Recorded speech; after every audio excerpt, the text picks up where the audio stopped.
পর বাড়ি ফিরছি। 10 বছর আগে ছিলাম একটা অপদার্থ ছেলে, যার ছিল না কোনো মেধা, ছিল না পড়ার প্রতি মনোযোগ এবং ছিল না টাকা পয়সা। বলতে গেলে ছেলেটি সব দিক দিয়ে জিরো। আর আজ সেই ছেলেটি টপ 5 বিজনেসম্যানদের একজন, যার নেই কোনো টাকার অভাব, নেই কোনো যোগ্যতার অভাব। কিন্তু 10 বছর আগে ছেলেটির সব দিক দিয়ে অভাব ছিল। আপনারা হয়তো কিছুই বুঝতেছেন না। তাহলে চলুন 10 বছর আগে ঘটে যাওয়া ঘটনাগুলো জেনে আসি, তাহলেই বুঝতে পারবেন। 10 বছর আগে সকালে ঘুমাচ্ছি, এমন সময় চেঁচামেচির শব্দে ঘুমটা ভেঙে যায়। তারপর চোখ কসলাতে কসলাতে ঘুম থেকে উঠে দেখি মা আর বাবার কথা কাটাকাটি হচ্ছে। তোমার নবাবজাদা ছেলে কোথায়? এখনো ঘুম থেকে উঠিনি। কি বলছো? এখনো ঘুম থেকে ওঠে নাই মানে? কাল বন্ধুদের সাথে আড্ডা দিতে দিতে রাত করে বাসায় আসছে, তাই এত বেলা পর্যন্ত ঘুমাচ্ছে। কি পড়ালেখার ধারেও কাছেও নাই, আর রাতে বন্ধুদের সাথে আড্ডা দেয়? তামিমকে ডেকে নিয়ে আসো। আচ্ছা, এই বলে আমার রুমে আসতে যাব, তখনই আম্মু আমাকে ডেকে বলল, এই তো তোমার ছেলে ঘুম থেকে উঠলো। ওই কাল রাতে কোথায় ছিলি? বন্ধুদের সাথে আড্ডা দিতে দিতে রাত হয়ে গেছে। কি আজকের পর থেকে সন্ধ্যার আগে বাসায় চলে আসবি। যদি না আসতে পারিস তোকে এই বাড়ি ছেড়ে চলে যেতে হবে। কাল রাতে কার বাড়িতে ডিল ছুড়ছিলি কেন? আজ থেকে যেন তোর নামে কোনো অভিযোগ না আসে। যদি আসে তাহলে বাড়ি থেকে চলে যেতে হবে। ওকে, আর কোনোদিন করব না। যদি এবার পরীক্ষা ফেল করিস তাহলে তোকে বিলে চাষ করতে হবে আমার সাথে। আপনাদের তো পরিচয়টা দেওয়া হয়নি।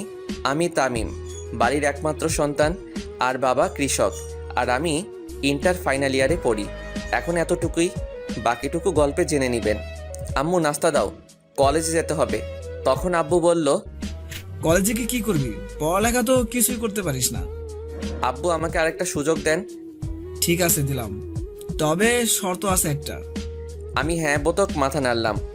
টেবিলে নাস্তা দিছি, খেয়ে কলেজে যা, আর কোনো ঝামেলা করিস না বাবা।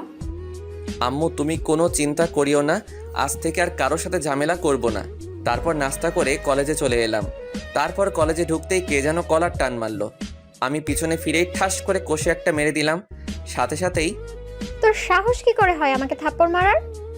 আমি এতক্ষণ খেয়াল করিনি যে কে আমার কলার টানলো। আমি তো অবাক, কারণ আমার কলার একটা মেয়ে টেনে ধরেছে। কিন্তু মেয়েটা আমার কলার কেন ধরলো? আপনি আমার কলার ধরলেন, তাই আমি রাগ কন্ট্রোল করতে না পেরে থাপ্পড় মারছি। আপনার পরিচয় আমার না জানলেও চলবে। মেয়েটা দেখতে খুব সুন্দর কিন্তু রাগী। এই বলে সোজা ক্লাসরুমে চলে গেলাম। তারপর কিছুক্ষণ পর বন্ধুরাও আসলো। আর অন্যদিকে ওই খ্যাত ছেলেটির কি সাহস তোর মুখের ওপর কথা বলে, আর তুই ওকে কিছুই বললি না? কি রবণী, তুই ওই খ্যাত ছেলেটাকে ছেড়ে দিলি কেন? আমি এত সহজে ওই খ্যাটটারে ছেড়ে দেবো ভাবছিস? তোর কি কোনো প্ল্যান আছে? প্ল্যান আছে, আর সেটা ছুটি হলেই দেখতে পারবি। এখন ক্লাসে যাই। তারপর তারা ক্লাসে চলে আসলো। তখন রাফি আমার বন্ধু বলল, কিরে তোর আজ কি হলো? তোকে বউতে ধরা নেই তো? আমি তো ঠিক আছি, আর তোদের কেন মনে হলো আমাকে ভূতে ধরেছে? তখন রিয়াদ বলল, আসলে তুই তো কোনোদিন কলেজে আসিস না, তাই বলছি। আর কলেজে আসলেও তো তুই ক্লাস করিস না, তাই বললাম। হঠাৎ তাদের সাথে কথা বলতে বলতে দরজার দিকে তাকাতেই একটা মেয়েকে দেখে আমি অবাক। কারণ দরজা দিয়ে যেই মেয়েটি আসছে সেই আর কেউ নয়, সে হচ্ছে কিছুক্ষণ আগে যার সাথে ঝগড়া করছিলাম সেই মেয়েটা। তারপর আমি আমার বন্ধুদের জিজ্ঞাসা করলাম, দোস্ত, এই মেয়েটা কি আমাদের ক্লাসেই পড়ে? কেন? না, একটু আগে মেয়েটাকে থাপ্পড় মারছিলাম তাই। কি তুই জানিস ওকে? আমার জানার দরকার নেই, আগে বলো এই মেয়েটার নাম কি? অবনী, আর এই কলেজের সভাপতির মেয়ে। কি? এখন আমার কি হবে? আমি তো অবনীকে থাপ্পড় মারছি। এটা যদি তার আব্বুকে বলে দেয় তাহলে তো আমার কলেজ আর পড়া হবে না, সাথে বাড়ি থেকে চলে যেতে হবে। অন্যদিকে অবনীর বান্ধবী নীলা অবনীকে বলে, অবনী দেখ, ওই খ্যাতটা আমাদের সাথেই পড়ে। তাহলে তো আমার আরো সুবিধা হলো। আমিও তাই ভাবছি। তারপর দেখি স্যার ক্লাসে এসে আমাকে দেখে স্যার বলল, ক্লাসে কিছু এলিয়েন দেখতেছি, তোমরা কি তাদের দেখতেছো? আমাকে উদ্দেশ্য করে বলল, কারণ এর আগে কলেজে আসলেও ক্লাস করিনি, তাই ক্লাসে দেখে স্যার অবাক হয়ে গেল। আর আমি স্যারকে বললাম, স্যার এখানে তো কোনো এলিয়েন নাই। তোমাকে দেখে তো এলিয়েনই মনে হচ্ছে। আর এতদিন পর কি জন্য ক্লাস করতে আসছো? 1 মাস পরই তো তোমার পরীক্ষা, একেবারে পরীক্ষা দিতে আসলেই তো হয়। আসলে স্যার আজ থেকে ভালো হয়ে গেছি, আর নিয়মিত ক্লাস করব। আমার কথা শুনে সবাই অবাক হয়ে গেল। তার থেকে আরও বেশি অবাক হলো স্যার, আর আমার বন্ধুরাও অবাক হয়ে গেল, কারণ তারা ভাবতে পারেনি যে আমি আজ থেকে ক্লাস করব। তখন স্যার বলল, ক্লাস করলে ভালো। তারপর স্যার আরও কিছুক্ষণ ক্লাস করিয়ে চলে গেল। তারপর সব ক্লাস করে যখনই বন্ধুদের নিয়ে গেট দিয়ে বাহির হব, তখনই কে যেন খ্যাত খ্যাত করে আমাকে ডাকতেছে। ওই খ্যাত, আমি পিছনে ফিরে দেখে অবনী আমায় ডাকতেছে। আমাকে বলতেছেন, এখানে তুই ছাড়া আর কে আছে? আচ্ছা আসতেছি। এই বলে আমার বন্ধুরা সহ আমি অবনীর কাছে গেলাম। ওই তোরা যা। আমরা কেন যাব? যেতে বলছি, যাবি নাকি অন্য ব্যবস্থা করব? আচ্ছা যাচ্ছি। তারপর ওরা চলে যাওয়ার পর ওই তোর নাম কি? তামিম। আর কি জন্য ডাকছেন ওইটা বলেন। কেন, তোকে কি কাজ ছাড়া ডাকা যায় না নাকি? তা নই, কিন্তু কেন ডাকলেন তা তো বলেন। তখন নীলা বলল, অবনী দেখ, ওই খ্যাত ছেলেটা তোর মুখে মুখে কথা বলতেছে আর তুই তা সহ্য করতেছিস। তখন অবনী বলল, ওই খ্যাত, তোর সাহস কি করে হয় আমার মুখে মুখে কথা বলা?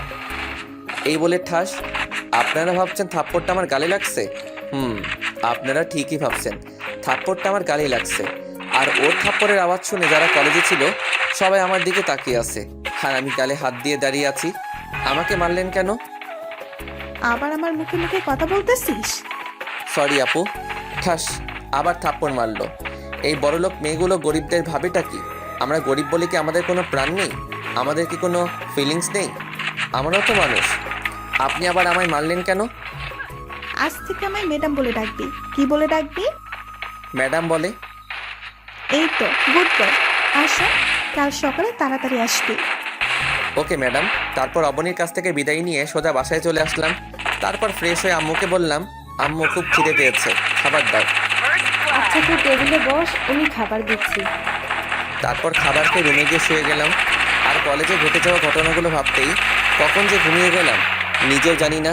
অন্যদিকে অবনী কলেজ থেকে বাড়ি ফিরে আর গান গেয়ে গিয়ে সিঁড়ি থেকে উঠতে যাবে, ঠিক তখনই শিমুল চৌধুরী, আজ আমার মেয়েকে এত সুন্দর লাগছে কেন? আমি একটা ছেলেকে ভালোবেসে ফেলেছি। তা কে সেই ছেলেটা, যে ছেলেটা আমার এই মেয়ের মন কেড়ে নিয়েছে? ছেলেটার নাম তামিম, কিন্তু তার স্ট্যাটাস আমাদের মতো অত হাই লেভেলের না। ও, তা ছেলেটাকে কি বলেছিস তুই অনেক পছন্দ করিস বা ভালোবাসিস? না মা, আচ্ছা এসব এখন থাক না। এসব এখন খুব জোরে খিদে পেয়েছে। তুমি খাবার রেডি করো, আমি ফ্রেশ হয়ে আসতেছি। নীলা, আচ্ছা যা মা। দোস্ত তুই কোথায়, আজ আসবি না? আমি তো ঘুম যাচ্ছি। কি? আচ্ছা তুই রবিক আঙ্কেলের চায়ের দোকানে চলে আয়। কেন বলো তো, কোনো সমস্যা হয়েছে নাকি? আরে না, আজ আড্ডা দিবি না? আমি তো আড্ডা দেওয়ার জন্য কল দেখি। সরি দোস্ত, আজ থেকে আমি আর আড্ডা দিব না। আচ্ছা তামিম, তুই কি আমাদের সেই বন্ধু তামিম নাকি অন্য কেউ? কেন বলতো? না মানে ভূতের মুখের রাম রাম শুনছি তাই বলতেছি। এখানে রাম রামের কি হয়েছে? আমরা তো অনেক আড্ডা দিয়ে অনেক সময় নষ্ট করছি, আর সামনে পরীক্ষা, তাই ভাবলাম ভালোভাবে প্রস্তুতি নিতে হবে। আচ্ছা ঠিক আছে দোস্ত। তারপর বাইরে চলে আসলাম। তারপর মাগরিবের নামাজ পড়ে বাড়িতে চলে আসলাম আর বই নিয়ে পড়তে বসলাম। তারপর 10টার দিকে আম্মু খাবার জন্য ডাক দিল। তারপর ডিনার করে ঘুমিয়ে গেলাম। তারপর সকালবেলা ঘুম থেকে উঠে ফ্রেশ হয়ে নাস্তা করে কলেজে যাই। আর কলেজে গিয়েই তো আমি অবাক, কারণ অবনী আজ শাড়ি পরে আসছে। মনে হচ্ছে আসমান থেকে পরি নেমে এসেছে। ছি, আমি এসব কি ভাবতেছি? ও কোথায় আর আমি কোথায়? ওরা বড়লোক আর আমরা গরিব, ওদের সাথে আমাদের মানায় না। তারপর এইসব ভাবতে ভাবতে ক্লাসে চলে আসলাম। নীলা, আজ এই খ্যাটটা আসেনি নাকি? জানি না রে। আচ্ছা চল, ক্লাসের সময় হয়ে গেছে, ক্লাসে যাই। চল। কি রে অবনী, কাকে খুঁজছিস? আর ওই খ্যাটটা আসে নাই না কি? আজ তারপর হঠাৎ অবনীর আমার দিকে চোখ পড়তেই, দেখ নীলা, ওই খ্যাটটা কলেজে আসলো অথচ আমার সাথে দেখা করেনি। এর একটা বিহিত করতে হবে। আজ ওর একটা বিহিত করতেই হবে। ক্লাস ছুটি হোক, তারপর দেখাচ্ছি। আমি ক্লাসে এসে বন্ধুদের পাশে বসে গেলাম। তখন রাফি বলল, কিরে দোস্ত কি অবস্থা? এই তো ভালো, তোদের কি অবস্থা? আমরাও ভালো দোস্ত। তারপর স্যার ক্লাসে চলে আসলো। তারপর স্যার কিছু নোট লিখে দিলেন আর বললেন, আচ্ছা, কাল তোমাদের এই বিষয়ের উপর ক্লাস টেস্ট নেওয়া হবে, তাই সবাই ভালোভাবে প্রস্তুতি নিন। তারপর স্যার আরও কিছুক্ষণ ক্লাস করে চলে গেলেন। তারপর একে একে সব ক্লাস করে চলে আসতে যাব, তখন দেখি অবনী গেটের ওইখানে দাঁড়িয়ে আছে। আমি অবনীকে না দেখার ভান করে চলে যেতে যাব, তখনই ওই ক্যাট, তোকে সকালে আমার সাথে দেখা করতে বলেছিলাম না? সরি, আসলে ভুলে গেছিলাম। কাল সকালে আসার পর আমার সাথে দেখা করে তারপর ক্লাস করতে যাবি। আচ্ছা এখন তুই যেতে পারিস। আচ্ছা যাচ্ছি। এই বলে বন্ধুদেরকে নিয়ে চলে আসলাম। মাঝপথে রিয়াদ বলল, আচ্ছা দোস্ত, ওই অবনী তোর পিছনে এইভাবে লেগে আছে কেন? তখন রাফি বলল, ওই দিন অবনীকে তামিম ঠাকুর মারলো না, মনে হয় ওইটা বদলা নেওয়ার প্ল্যান করতেছি। এই রে, এরা কিভাবে জানলো আমি অবনীকে থাপ্পড় মারছি? সত্যি তুই অবনীকে থাপ্পড় মারছিস? তাহলে তো তুই শেষ। আরে এমনি ভয়ে ভয়ে আছি, আর তুই সেইখানে আরো ভয় দেখাচ্ছিস। কোথায় সাহস দিবি তা না করে উল্টা আমায় ভয় দেখাচ্ছিস। তোরা কি আদৌ আমার বন্ধু নাকি শত্রু তা আজও জানতে পারলাম না। দোস্ত ওসব বাদ দে তো, কাল যে টেস্ট পরীক্ষা হবে তা নিয়ে কিছু ভাবছিস? যা হবে কাল দেখা যাবে। আচ্ছা চলি দোস্ত, আর ভালোভাবে প্রস্তুতি নিস। ওদের সাথে কথা বলতে বলতে বাড়িতে চলে আসলাম। বাড়িতে ঢুকে মাকে বললাম, আম্মু খুব খিদে পেয়েছে, খাবার দাও। আচ্ছা তুই ফ্রেশ হয়ে আয়, আমি টেবিলে খাবার দিচ্ছি। তারপর আমি ফ্রেশ হতে চলে গেলাম। অবনী, তুই খ্যাতটাকে সবসময় এভাবে ছেড়ে দিস কেন? আরে অপেক্ষা কর, ফাইনাল পরীক্ষার পর আমাকে থাপ্পড় মারার প্রতিশোধ নেব। দেখ কাল কি করি। মুখে তো বলে দিলাম, তামিমকে কি আমি শাস্তি দিতে পারবো না? আমি তামিমের থেকে প্রতিশোধ নিতে পারবো না, কারণ আমি যে তামিমকে খুব ভালোবেসে ফেলেছি। তামিমকে কি আমি বলতে পারবো আমার ভালোবাসার কথা? কিরে, তুই কি ভাবছিলি এতক্ষণ? সে কখন থেকে ডাকতেছি, তোর কোনো খুশি নেই? না কিছু না, চল বাড়ি যাই। তারপর ওরা দুজনে বাড়ি চলে আসলো। এদিকে তামিম ফ্রেশ হয়ে খাবার খেয়ে ঘুমিয়ে পড়ে। তারপর সন্ধ্যা দিকে মাগরিবের নামাজ পড়তে বসে, কারণ কাল তার টেস্ট পরীক্ষা, তাই ভালোভাবে প্রস্তুতি নিতে হবে। তারপর 2 ঘন্টা করে একটু বিশ্রাম নেয়, তারপর ডিনার করে শুয়ে পড়লাম। সকালবেলা 6টায় ঘুম থেকে উঠে ফ্রেশ হয়ে আবার পড়তে বসলাম। তারপর দেখতে দেখতে কলেজের সময় হয়ে গেল। তারপর নাস্তা করে কলেজে চলে এলাম। তারপর অবনীর সাথে দেখা করে ক্লাসে চলে এলাম। তারপর প্রিন্সিপাল এসে আমাকে ডেকে তার কেবিনে নিয়ে গেল। এরপর স্যার যা বললো তা শুনে তো আমার নিচ থেকে মাটি সরে গেল। তারপর কলেজে এসে সোজা অবনীর কাছে চলে গেলাম। কিরে, আজ তুই নিচেই চলে আসলি? যাক, ভালোই হলো। বলেন ম্যাডাম, কেন ডেকেছেন? কেন ডেকেছি তার জন্য কি তোকে কৈফিয়ত দিতে হবে নাকি? এই বলে ঠাস করে 2 গালে 2টা থাপ্পড় মারলো। থাপ্পড়টা এত জোরে লাগলো যে আমার ঠোঁট থেকে রক্ত বের হচ্ছে আর খুব জ্বলছে। তবু সহ্য করে থাকলাম, কারণ এখন কিছু বললে হিতে বিপরীত হতে হবে, তার চেয়ে চুপ করে থাকি। যা তো এখান থেকে। তারপর আমি সোজা ক্লাসরুমে চলে আসলাম, আর আমি পকেট থেকে রুমালটা বের করে রক্ত মুছে আবার ঢুকিয়ে রাখলাম। তারপর আমার বন্ধুরা চলে এলো। তারপর বন্ধুদের সাথে একটু কথা বললাম। অন্যদিকে অবনী ভাবতেছে, না, তামিমকে এভাবে মারাটা ঠিক হয়নি। ধুর, এখন কি তামিমকে ভালোবাসার কথা বললে তো আমাকে মেনে নিবে না। তামিম তো আমাকে মেনে নিবে না, কারণ আজ আমি যা অন্যায় করলাম তার জন্য তামিম আমাকে ক্ষমা নাও করতে পারে। এখন কি করি? তখন অবনীর বান্ধবী রিমি বলল, কিরে অবনী, কি ভাবছিস? চল ক্লাসে যাই। চল। তারপর অবনী আর তার বান্ধবীরা চলে আসলো। এদিকে রাফি তামিমকে বলল, কিরে দোস্ত, তোর ঠোঁট কাটলো কি করে? আরে তেমন কিছু না দোস্ত, সামান্য ব্যথা পেয়েছি, ঠিক হয়ে যাবে। আচ্ছা। রাফির সাথে কথা বলতেছি, তখন স্যার ক্লাসে চলে আসলো। স্যার ক্লাসে ঢোকার সাথে সাথে প্রিন্সিপালও ক্লাসে ঢুকলো আর বলল, তোমাদের মধ্যে তামিমকে? জি স্যার, আমি। তুমি আমার কেবিনে এসো। আচ্ছা স্যার। তারপর আমি প্রিন্সিপালের কেবিনে গেলাম। সেখানে গিয়ে দেখি কলেজের সভাপতিও আছে, সাথে আমার আব্বুও। তারপর সভাপতি তারেক চৌধুরী মানে অবনীর আব্বু বলল, তুমি সেই তামিম যে প্রতিদিন আমার মেয়েকে বিরক্ত করো? ঠিক বুঝলাম না স্যার। তামিম, তোমাকে এই কলেজে টিসি দেওয়া হলো। যা শুনে আমার নিচ থেকে মাটি সরে গেল। মনে হচ্ছে আমার বুকে কেউ ছুরি ঢুকিয়ে দিয়েছে। কোনো কথা মুখে আসছে না, তবু অনেক কষ্টে আমি বললাম, আমি কি জানতে পারি আমার কোন অপরাধে আমাকে এই কলেজ থেকে টিসি দেওয়া হলো? তুমি স্যারের মেয়েকে প্রতিদিন বিরক্ত করার অপরাধে তোমাকে টিসি দেওয়া হলো। ও বুঝছি। বাবা চলো। কোথায় যাবি? কেন, বাড়ি যাব, কারণ এই কলেজে আর আমার জায়গা নাই। তখন আব্বু স্যারকে অনুরোধ করে বলল, স্যার প্লিজ আমার ছেলেকে আরেকটা সুযোগ দিন। আমার ছেলে যতই খারাপ হোক না, এই কাজটা করতেই পারে না। আপনার ছেলে কেমন তা আমাদের জানা হয়ে গেছে, যেমন ছেলে তেমন বাবা। বাবাকে অপমান হতে দেখে আর চুপ থাকতে পারলাম না। সোজা গিয়ে সভাপতির কলার চেপে ধরে বললাম, মিস্টার তারেক চৌধুরী, আপনি আমাকে যতই অপমান করুন মারুন, কিন্তু আমার বাবাকে অপমান করবেন না। তারপর প্রিন্সিপাল এসে আমাদের ছাড়িয়ে নিয়ে তারপর আমার আব্বুকে বলল, এই যে মিস্টার, আজকের পর থেকে যেন আপনাকে আর আপনার ছেলেকে এখানে আর না দেখি, এখনই বেরিয়ে যান। আব্বু চলো। তখন তারেক চৌধুরী বলল, তোকে আমি দেখে নিব। যত পারিস দেখে নিস। তারপর আর কথা না বলে বাবাকে বাহিরে এনে ক্লাসে গিয়ে স্যারের অনুমতি নিয়ে ক্লাসে ঢুকে বইগুলো নিয়ে বাহিরে চলে যাব। ঠিক তখনই, তামিম, তুমি কোথায় যাচ্ছ? সরি স্যার, এই কলেজ থেকে টিসি দেওয়া হয়েছে, তাই চলে যাচ্ছি। আমি এই কথা বলার সাথে সাথে অবনী বলে উঠল, তোমাকে কে টিসি দিচ্ছে? তার চাকরি আমি কেড়ে নিব। সরি ম্যাডাম, আমরা গরিব হতে পারি কিন্তু কারো দয়া নিয়ে বেঁচে থাকতে চাই না। আর মিস অবনী চৌধুরী, একটা কথা বলে রাখি, আজ এই কলেজ থেকে আমাকে বাহির করে দেওয়া হচ্ছে, কিন্তু এমন একটা দিন আসবে যেদিনে এই কলেজটা আমার হবে। সেই দিন দেখব তারেক চৌধুরী সভাপতিত্ব কোথায় থাকে। It's my challenge, Mrs Abani Chowdhury. Sir দোয়া করবেন। দোস্ত, আমাকে তোর দোয়া করিস। এই বলে ক্লাস থেকে বাহির হয়ে সোজা বাবাকে নিয়ে বাড়িতে চলে আসলাম। কিন্তু এতেই কি তামিমের বিপদ শেষ, নাকি সামনে আরও বড় বিপদের সম্মুখীন হবে? তামিম কি আদৌ জানে যে আরও বড় বিপদের সম্মুখীন হতে হবে? অন্যদিকে অবনীকে নীলা বলল, দোস্ত, ওই খ্যাত এগুলো কি বলে গেল? আমি কিছুই বুঝতেছি না, তামিমকে কে টিসি দিচ্ছে? কিন্তু প্রিন্সিপাল স্যার ছাড়া আর কে করবে? আজ ওই প্রিন্সিপালের চাকরি আমি নিয়ে ফেলবো। তার সাহস হয় কি করে আমার কলেজাকে কলেজ থেকে টিসি দেওয়ায়? তুই কি তামিম মানে ওই খ্যাতকে ভালোবাসিস? ওই একদম খ্যাত বলবি না। আর তামিমকে আমি খুব ভালোবাসি।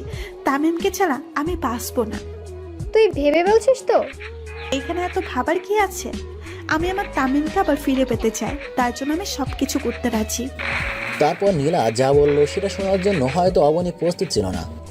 সরি অবনী, আজ আমার জন্য তামিমকে টিসি দিয়েছে। মানে কি বলতে চাইছিস তুই? আসলে আমি আঙ্কেলকে বলেছি যে তামিম তোকে বিরক্ত করে, তাই আঙ্কেল কলেজে এসে তামিমকে টিসি দিছে। তখন অবনী ভাবল, কি এখন আমি কি করব? আমি কি আবার তামিমকে হারিয়ে ফেলবো?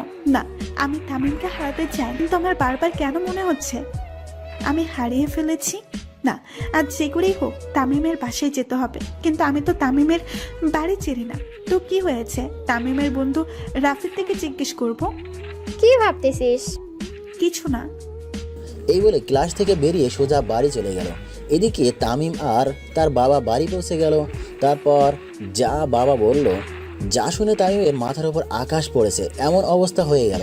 একদিনে দুইটা জ্বর তামিম সামলাতে না পেরে ব্যালেন্স হারিয়ে বসে পড়ে।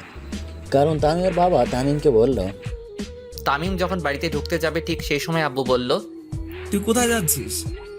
কেন আমার রুমে? তুই আর এই বাড়ি কেউ না। কি বলছো এসব? আব্বু তুমিও বিশ্বাস করো আমি ওই মেয়েটাকে বিরক্ত করছি? তখন আম্মু বলল, কি হয়েছে রে বাবা? তারপর আব্বু কলেজে ঘটে যাওয়া সব ঘটনাগুলো বলল। তারপর আম্মু সোজা এসে আমার গালে থাপ্পড় মেরে বলল, ছি, তোকে আমার ছেলে বলতেও লজ্জা করছে। বেরিয়ে যা আমার বাড়ি থেকে। আম্মু শেষ পর্যন্ত আর বলতে না দিয়ে, আজ থেকে তোকে আমরা ত্যায্যপুত্র করলাম। তুই এই বাড়ি কেউ না, বেরিয়ে যা আমার বাড়ি থেকে। আর কোনোদিন যেন আমার মুখের সামনে না দেখি। এইসব কথা শুনে মনে হচ্ছে কেউ আমাকে লাঠি দিয়ে আমার মাথায় বাড়ি মারছে। আর মনে হচ্ছে যেন আকাশটা আমার মাথার উপর পড়ে গেছে। কিন্তু একসাথে দুইটা ঝড় কিভাবে সামলাবো? দুইটা ঝড় একসাথে সামলাতে না পেরে আমি ব্যালেন্স হারিয়ে বসে পড়লাম। কিছুক্ষণ পর বললাম, আর কোনোদিন এই বাড়িতে আসবো না, চলে যাচ্ছি। ভালো থেকো বাবা মা। অন্যদিকে অবনী নীলা তামিমের বাড়িতে গেল তামিমের খোঁজে। কিন্তু অবনী আদৌ জানে না যে সে তামিমকে হারিয়ে ফেলতে চলেছে। কিন্তু অবনী হাসি মুখিয়ে তামিমের বাড়িতে ঢুকলে তামিমের আম্মু বলল, তোমরা কারা মামনি? আমি অপনি। আন্টি তামিম আছে? তামিম তো অনেক আগে এ বাড়ি ছেড়ে চলে গেছে। কি? তামিম কোথায় গেছে? আন্টি, আমি যে তামিমকে খুব ভালোবাসি। কিন্তু ও তো কোনোদিন বলেনি যে ও কাউকে পছন্দ করে। আমার ভুলের জন্য তামিমের আজ এই অবস্থা। কি ভুল করেছো মামনি? আমার জন্যই তো তামিমকে টিসি দিচ্ছে। তুমি যা করলে তার কোনো ক্ষমা নাই। তোমার জন্য আমার নির্দোষ ছেলেটা কষ্ট পাচ্ছে। বেরিয়ে যাও আমার বাড়ি থেকে। আন্টি। আর কিছু বলতে পারলো না, কারণ তামিমের আম্মু দরজা বন্ধ করে দিয়ে চলে যায়। অবনী চিন্তা করে, আজ আমার জন্য তামিমের এই অবস্থা। তামিম এখন কোথায় আছে, কি করছে? আচ্ছা, রেল স্টেশনে গিয়ে দেখি সেখানে তামিম আছে নাকি, থাকলেও তো থাকতে পারে। তারপর অবনী রেল স্টেশনের দিকে ছুটে যায়, কিন্তু কপাল খারাপ, সেখানেও তামিম নেই। এদিকে তামিম তার সব সার্টিফিকেট আর মোবাইল আর কিছু জামানো টাকা ছিল, সব কিছু নিয়ে বেরিয়ে পড়লো অজানা রাস্তার পাড়ি দিতে। আর বলল, জানি না কোথায় এই রাস্তার সমাপ্তি হবে, জানি না এখন কোথায় থাকবো। তারপর এইসব ভাবতে ভাবতে হাঁটতেছি। তারপর রেল স্টেশনে গিয়ে ট্রেনের জন্য অপেক্ষা করলাম। অবশেষে অপেক্ষার সমাপ্তি ঘটে। স্টেশনে ঢাকাগামী ট্রেনটাতে উঠে পড়লাম। তারপর ট্রেনটা নিজের মতো করে চলতে লাগলো, আর আমি বাহিরের দৃশ্য উপভোগ করতে লাগলাম। আর কিছুক্ষণ আগে ঘটে যাওয়া ঘটনাগুলো ভাবতেছি, কি থেকে কি হয়ে গেল। এটা তো হওয়ার ছিল না, কিন্তু যা হওয়ার তা তো হবেই, কারণ এটাই যে নিয়তির খেলা।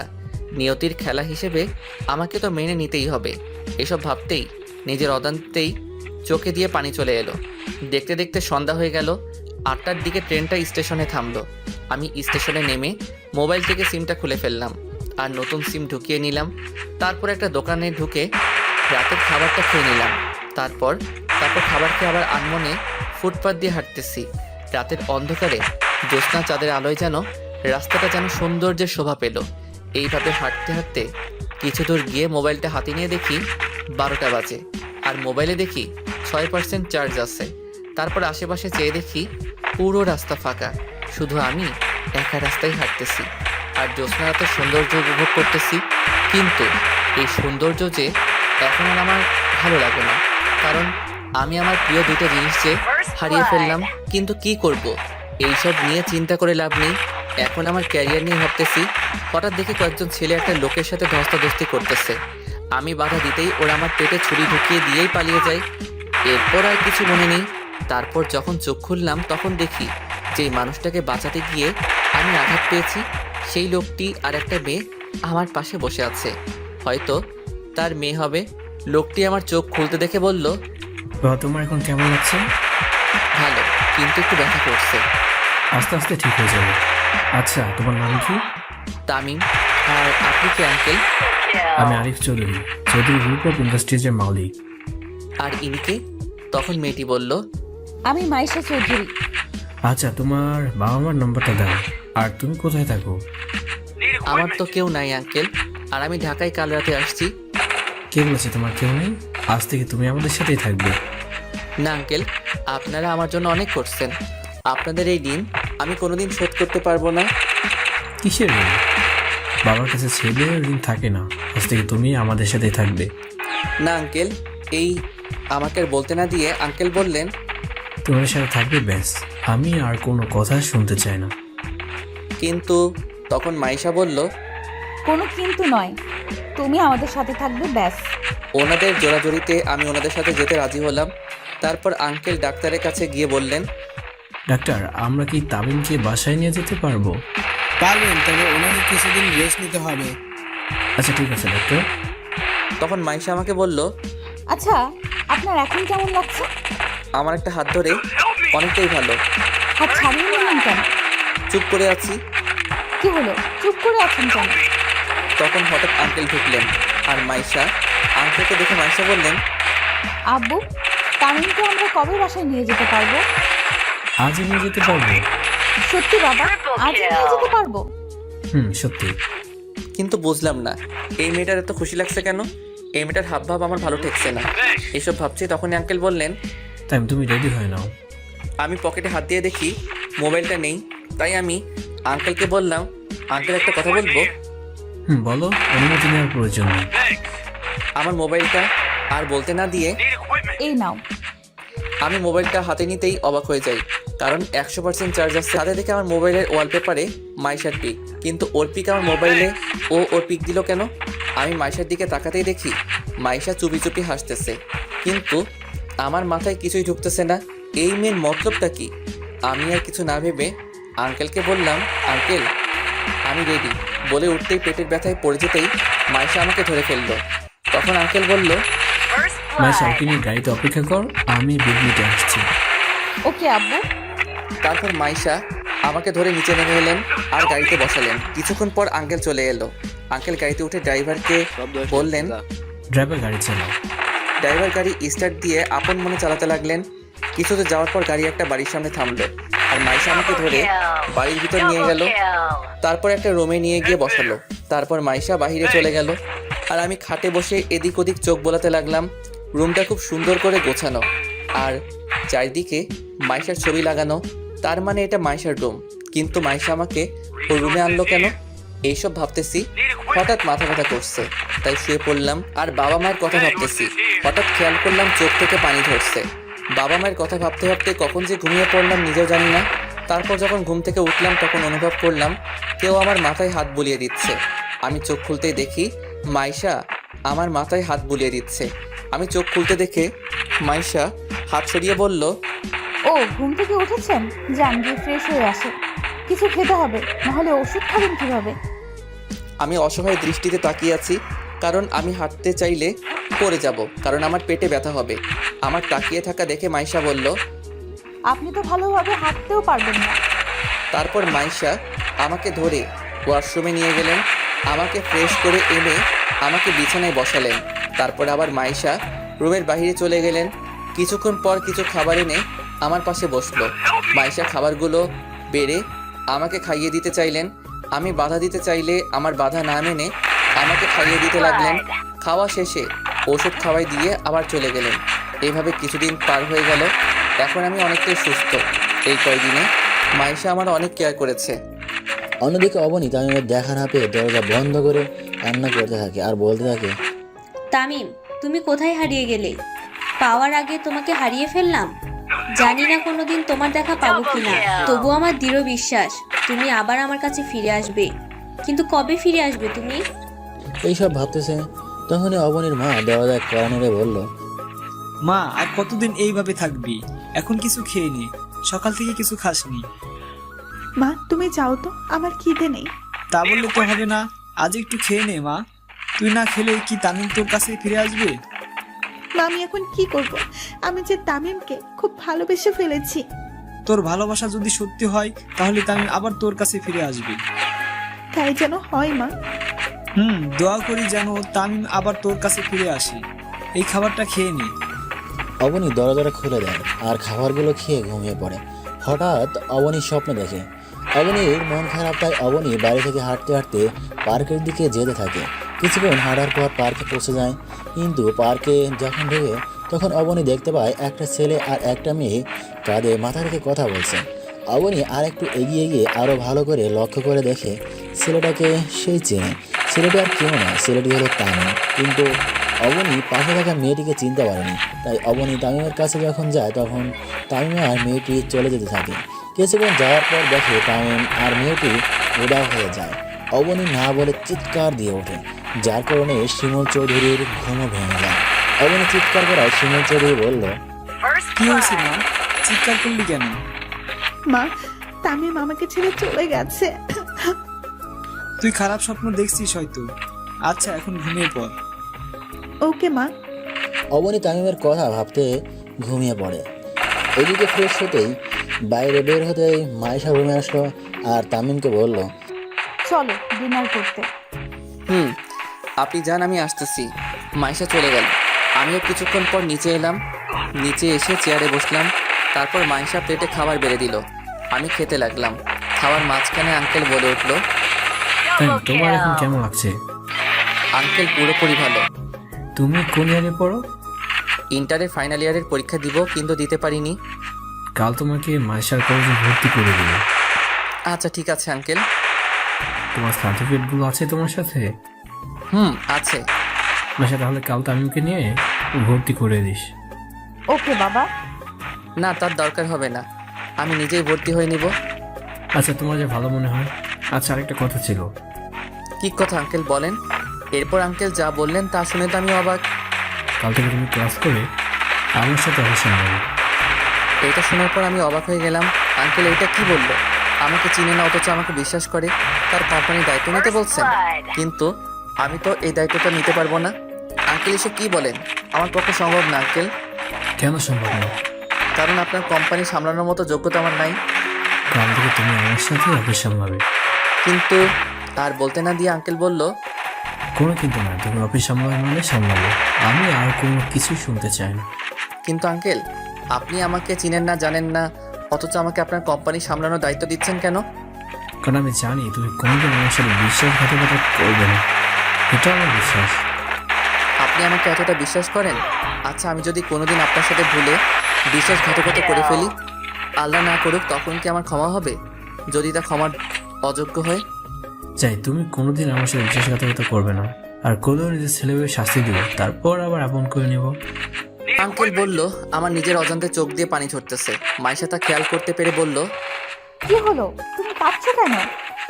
মা বাবার কথা মনে পড়তেছে তো, তাই হয়তো কান্না পাচ্ছে। আর যদি তারা থাকতো তাহলে কতই না ভালো হতো। তুমি তো আমাকে এখনো আপন ভাবতেই পারো না। তা না আঙ্কেল, এই বলে খাবার রেখে ছাদে চলে আসলাম। কি হলো, এভাবে চলে গেলে কেন? হয়তো বাবা মার কথা মনে পড়ছে, হয়তো তাই মনে হয় চলে গেছে। হয়তো মন খারাপ হয়েছে, তুই গিয়ে দেখ তো। ওকে বাবা।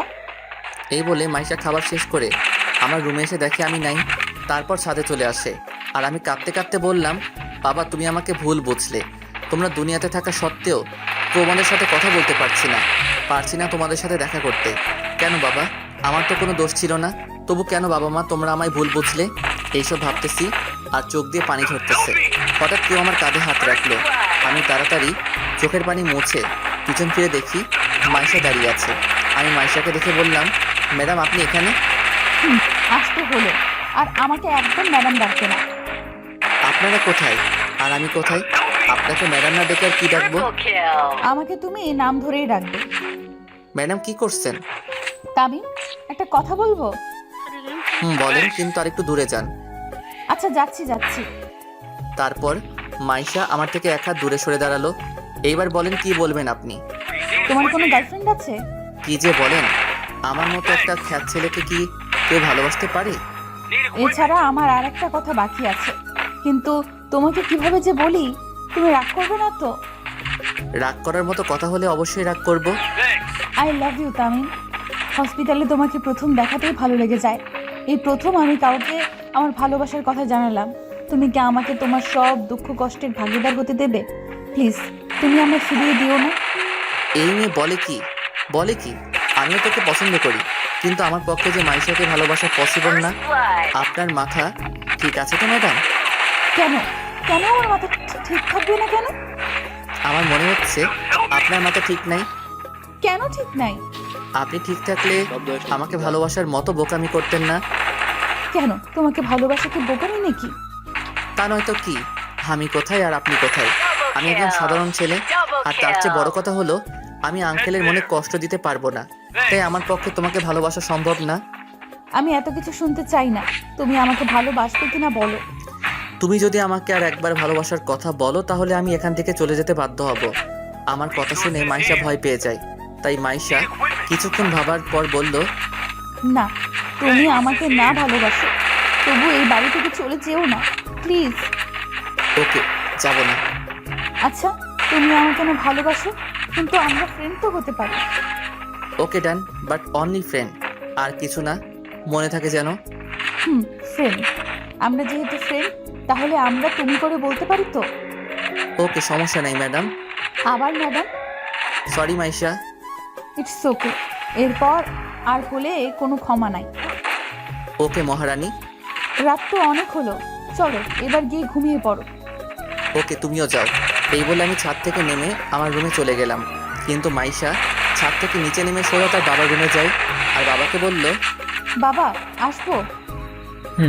আয় মা, কিন্তু তুই কাঁদছিস কেন? আচ্ছা বাবা, আমি যদি তোমার কাছে কিছু চাই তাহলে আমাকে দিবে তো? অবশ্যই দিব। আমার মেয়ে আমার কাছে কিছু চাইবে আর আমি দিব না, এটা কখনো হয়? কিন্তু বাবা, এটা অন্য সব কিছুর থেকে একদম আলাদা। আমি যদি আমার ভালোবাসার মানুষকে চাই, তাহলে কি তুমি আমাকে দিতে পারবে? অবশ্যই দিব, কিন্তু সেই ছেলেটা কে যাকে তুই আমার কাছে চেয়েছিস? বাবা, তাকে তুমি খুব ভালো করে চিনো। কিন্তু বলবি তো? যে আমার প্রাণ বাঁচিয়েছে, আমি তাকে ভালোবাসি, কিন্তু ও আমাকে ভালোবাসে না। আমার ভালোবাসা গ্রহণ না করে আমাকে ফিরিয়ে দিয়েছে। তা তামিমের কথা বলছিস? তামিম খুব ভালো ছেলে, তুই কোনো চিন্তা করিস না। এখন বল আমাকে কি করতে হবে? তামিমকে সব সময় আমার পাশে থাকতে বলবে, এতেই হবে। শুধু এতটুকু? আচ্ছা আমি বলে দিব। থ্যাংক ইউ আব্বু। এখন অনেক রাত হয়েছে, বেশি পর। ওকে আব্বু। এই বলে মাইশা আঙ্কেলের রুম থেকে সোজা তার রুমে চলে যায় আর তামিমের কথা ভাবতে ভাবতে ঘুমিয়ে পড়ে।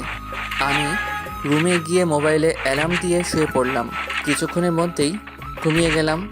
সকালবেলা অ্যালার্মের শব্দে ঘুমটা ভেঙে যায়। তারপর ফ্রেশ হয়ে নামাজ পড়ে একটু হাঁটাহাঁটি করে ছাদে চলে গেলাম। ছাদে গিয়ে সকালের সৌন্দর্য উপভোগ করতে লাগলাম। পাখির কিচিরমিচিরের শব্দে যেন মনটা যেন ভালো হয়ে গেল। ছাদে আরও কিছুক্ষণ থেকে নিজের রুমে চলে গেলাম। রুমে গিয়ে শুয়ে গেলাম। হঠাৎ কেউ দরজায় নক করলো। আমি গিয়ে দরজা খুলে দিলাম। দরজা খুলতেই দেখি মাইশা দাঁড়িয়ে আছে। মাইশাকে আমি বললাম, তুমি এইখানে?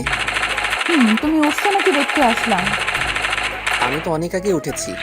ও, তো এতক্ষণ কি করেছো? এই তো শুয়েছিলাম। কেন, কিছু বলবে নাকি?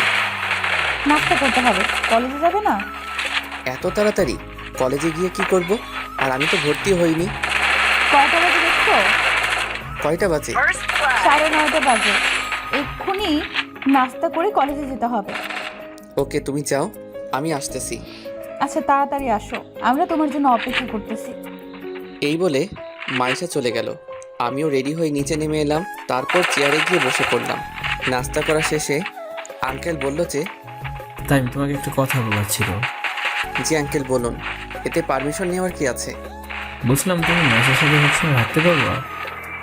পারবো। আমি তো ওর কলেজে ভর্তি হব। তাহলে এত চিন্তা করতেছেন কেন? আচ্ছা তুমি গাড়ি চালাতে পারো? পারি আঙ্কেল। তাহলে আর কোনো চিন্তা করতে হবে না। ঠিক বুঝলাম না আঙ্কেল।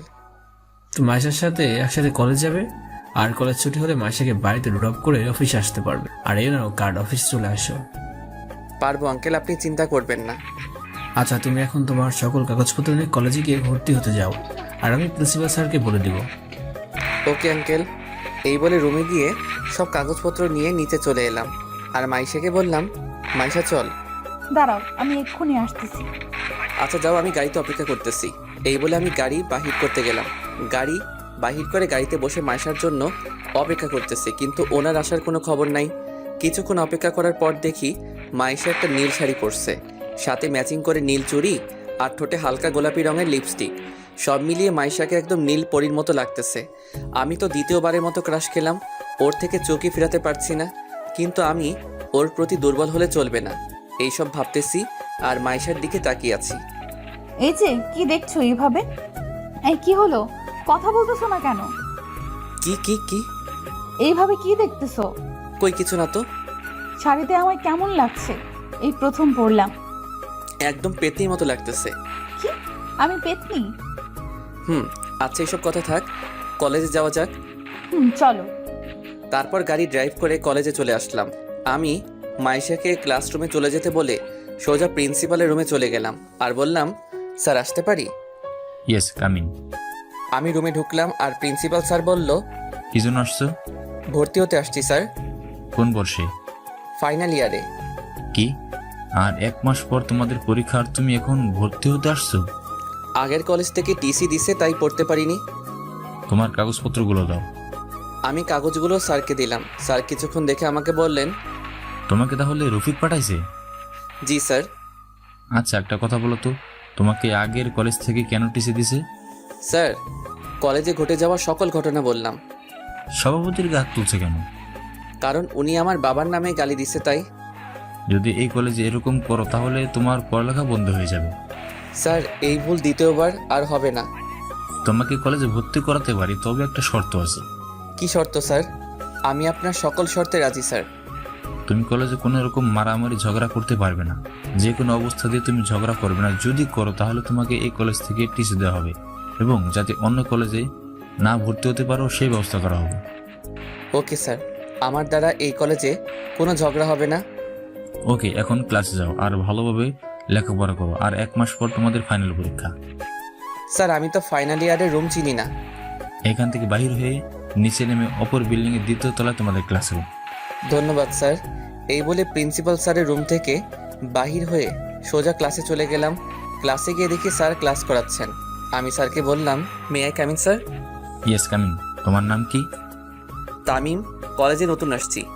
ওকে, সিটে গিয়ে বসো। আমি এদিক ওদিক তাকাতে লাগলাম, কিন্তু কোথাও জায়গা খালি নাই। আমি একটু এগোতেই একটা মেয়ে আমাকে তার পাশে বসতে বলল।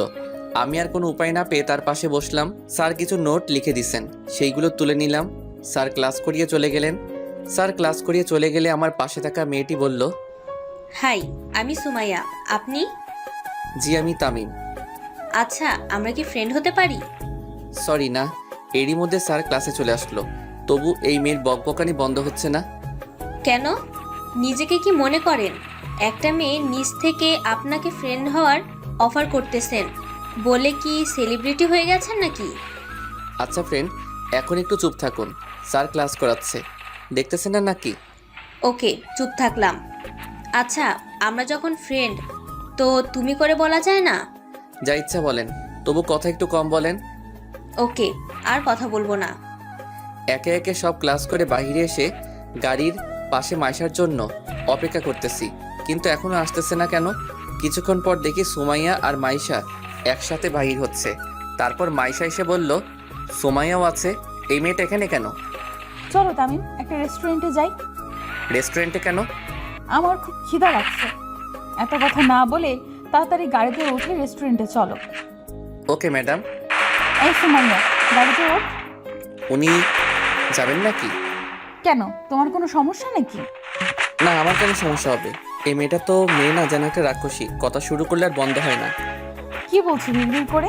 কই কিছু না তো। তাহলে গাড়ি স্টার্ট দাও আর তাড়াতাড়ি চলো। ওকে। আমি গাড়িতে উঠে গাড়ি ড্রাইভ করে সোজা একটা রেস্টুরেন্টে চলে আসলাম। তারপর একটা স্পেশাল কেবিনে বসলাম।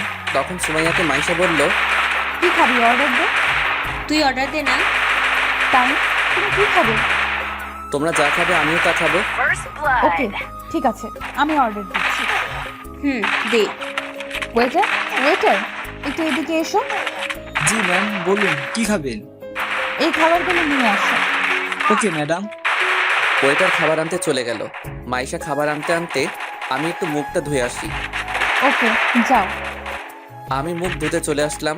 আমি চলে যাওয়ার পর সুমাইয়া মাইশাকে বলল, মাইশা, ছেলেটা কে রে? দেখতে খুব হ্যান্ডসাম। আমার তো প্রেম করতে ইচ্ছে করতেছে রে, আমার সেটিং করিয়ে দে না। খবরদার ওর দিকে চোখ দিলে তোর খবর আছে। ও তোর হবু দুলাভাই লাগে। কি? তুই তাহলে ওকে ভালোবাসিস? খুব ভালোবাসি। আব্বু বলছে খুব তাড়াতাড়ি আমাদের বিয়ে দিবে। তোর কপাল খুব ভালো রে। কেন? কারণ এমন একটা হ্যান্ডসাম বর পাইছোস। আমি খুব খুশি। আমি তামিমকে খুব ভালোবাসি। এরই মধ্যে খাবার চলে আসলো। আমিও মুখ ধুয়ে চলে আসলাম। আমাকে আসতে দেখে ওরা দুইজনেই চুপ হয়ে গেল। আমি গিয়ে বসে পড়লাম। তারপর খাওয়া শেষে বিল দিয়ে মাইশাকে আর সুমাইয়াকে ড্রপ করে দিয়ে আঙ্কেলের অফিসের দিকে রওনা দিলাম। কিছুক্ষণ ড্রাইভ করার পর আঙ্কেলের দেওয়া ঠিকানায় পৌঁছে গেলাম। আমি গাড়ি থেকে নেমে দেখি অনেক বড় একটা কোম্পানি, আনুমানিক 16 তলা হবে। কাল্পনিক, সো এটা নিয়ে ট্রল করবেন না। আমি এত বড় অফিস দেখে অবাক হয়ে গেলাম। আমি লিফট দিয়ে 8 তলায় উঠে সামনের দিকে এগোতে লাগলাম। সামনে দেখি আঙ্কেলের কেবিন। আমি আঙ্কেলের কেবিনে নক করে বললাম, আসতে পারি আঙ্কেল? তুমি ভিতরে আসো, চেয়ারে বসো। Okay uncle. আমি গিয়ে চেয়ারে বসে পড়লাম। তখন আঙ্কেল বলল, মাইশাকে বাড়িতে ড্রপ করে দিচ্ছ? আঙ্কেল। গুড। দুপুরে খাবার খেয়েছো? রেস্টুরেন্ট থেকে 2 জন খেয়ে নিয়েছি। ওকে, ভালো করেছো। এই বলে আঙ্কেল কাকে যেন কল করলো আর বলল সব স্টাফদেরকে মিটিং রুমে যেতে। কিছুক্ষণ পর আঙ্কেল বলল, মিটিং রুমে যাবো। Okay uncle. তারপর আঙ্কেল আমাকে একটা রুমের সামনে আনলো আর দরজা খুলে ভিতরে ঢুকে দেখলাম অনেক বড় একটা রুম, যার মধ্যে অফিসের সব এমপ্লয়ি উপস্থিত রয়েছে। এমপ্লয়ি প্রায় 750 জন হবে। আঙ্কেল আমাকে নিয়ে গিয়ে আঙ্কেলের পাশে একটা চেয়ারে নিয়ে গিয়ে বসালো। আঙ্কেল বলল, এমপ্লয়ীদের উদ্দেশ্যে বলল, আজ আপনাদেরকে একটা বিশেষ কথা বলার জন্য এই মিটিং এর আয়োজন করা হয়েছে। কি স্যার? আমার তো অনেক বয়স হয়েছে, তাই আমি আমার এই কোম্পানির দায়িত্ব অন্য কারোর উপর দিব, আর যাকে দেবো সে হচ্ছে। আঙ্কেলের কথা শুনে তো আমি অবাক। আঙ্কেল, এটা কি বললেন? আজ থেকে এই কোম্পানির নতুন সিইও হবে তামিম। আমি শুনে তো অবাক। আঙ্কেল, এটা কি বললেন? এই ছেলেটা আমার মেয়ের হবু বর। আঙ্কেল, আপনি ভেবে বলছেন তো? আর আমি এই কোম্পানির দায়িত্ব নিতে পারবো না। আমি ভেবে বলেছি আজ থেকে এই কোম্পানি তোমার। আঙ্কেল, একটু বাইরে আসবেন? কিছু কথা আছে। এখানে বলতেছি না কারণ এখানে কোম্পানির সব স্টাফরা আছে। চলো, এক্সকিউজ মি, আমি একটু পর আসছি। আঙ্কেল আর আমি বাইরে চলে এলাম। আঙ্কেল বললেন, এইবার বল কি কথা। আঙ্কেল আপনি এসব কি বলতেছেন? কনফারেন্স রুমে আপনার মাথা কি ঠিক আছে? আমার মাথা একদম ঠিক আছে। তাহলে এইসব কি? এই কোম্পানির দায়িত্ব আমি কিভাবে নিব? আমি তো একটা সাধারণ পরিবারের ছেলে। আর সবচেয়ে বড় কথা হলো আমাকে আপনি ভালো করে চিনেনই না, তারপরও আমাকে আপনার কোম্পানির দায়িত্ব দিয়ে দিচ্ছেন। আমি কোনো কথা শুনতে চাই না। তুমি আজ থেকে কোম্পানি নিবে মানে নিবে। সরি আঙ্কেল, আমি আপনার কথা রাখতে পারলাম না। আজ যদি তোমার বাবা হতাম তাহলে কি আমাকে এভাবে ফিরে দিতে? ফিরিয়ে দিতাম। কিন্তু কেন? কারণ আমার এখনো পড়ালেখা কমপ্লিট হয়নি আর আমি আমার নিজের পায়ে দাঁড়াতে চাই। আচ্ছা, লেখাপড়া শেষ হলে তাহলে তোমাকে কোম্পানির দায়িত্ব অবশ্যই নিতে হবে। এখন আপাতত ওদের সামনে বললো না কোম্পানির দায়িত্ব নিচ্ছ না। Okay uncle. আরেকটা কথা আঙ্কেল। আবার কি কথা? তাড়াতাড়ি বলো। মাইশার সাথে আমার বিয়ে মানে বুঝলাম না। মাইশা তোমাকে খুব পছন্দ করে, তাই আমি ওকে কথা দিয়েছি মাসের সাথে তোমার বিয়ে দেবো। আচ্ছা, আপনার যা ভালো মনে করেন তাই করেন। চলেন, ওনারা আমাদের জন্য অপেক্ষা করতেছে। চলো। দুইজনে আবার কনফারেন্স রুমে চলে আসলাম। আঙ্কেল আবার বললেন, আচ্ছা, আজ থেকে তামিম এই কোম্পানির দায়িত্ব নেবে, আর যতদিন পড়াশোনা শেষ হবে না ততদিন পর্যন্ত আমিই থাকবো। আর আপনাদের একটা সুখবর দেওয়া আছে, আগামী 26 তারিখে তামিম আর মাইশার এঙ্গেজমেন্ট। তো সবাইকে অগ্রিম দাওয়াত দিলাম। পার্থ, তুমি তামিমকে অফিসে সব কিছু বুঝিয়ে দাও, বাকিরা সবাই নিজ নিজ কাজ করেন। তারপর পার্থ সাহেব একে একে সব আমাকে বুঝিয়ে দিলেন, কিন্তু আমি একটু কম এডুকেটেড হওয়ায় সব কিছু বুঝতে পারিনি, তবে কিছু কিছু বুঝতে পারছি। এরপর আমি সব কিছু বুঝে নিয়ে আঙ্কেলের কেবিনে গিয়ে আঙ্কেলকে বললাম, আঙ্কেল আমার কি আর কোনো কাজ আছে? না, কেন? তোমার কি কোনো কাজ আছে? আসলে আঙ্কেল কয়েকদিন পরে আমাদের পরীক্ষা, তাই আমার প্রস্তুতি নেওয়া দরকার। যাওয়ার ভালোভাবে পড়িও। Okay uncle.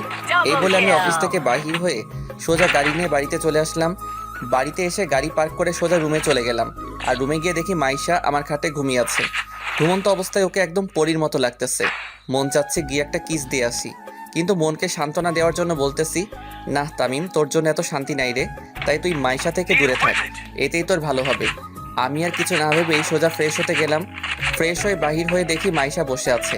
আমাকে ওয়াশরুম থেকে বাহির হতে দেখে মাইশা বলল, তুমি কখন আসছো? এইমাত্র আসলাম। কিন্তু তুমি আমার রুমে কি করছো? রুম গোছানোর জন্য আসছিলাম, কিন্তু হঠাৎ করে ঘুম চলে আসে, তাই ঘুমিয়ে পড়ি। সরি তামিম। It's okay. আর যেন আমার রুমে ঘুমিয়ে যেতে না দেখি। আমার বাড়িতে থাকো আর আমাকে তোমার রুমে ঘুমাইতে না বলছো? কি হাস্যকর, তাই না? ওকে, তুমি যখন বলছো তাহলে আর ঘুমাবো না।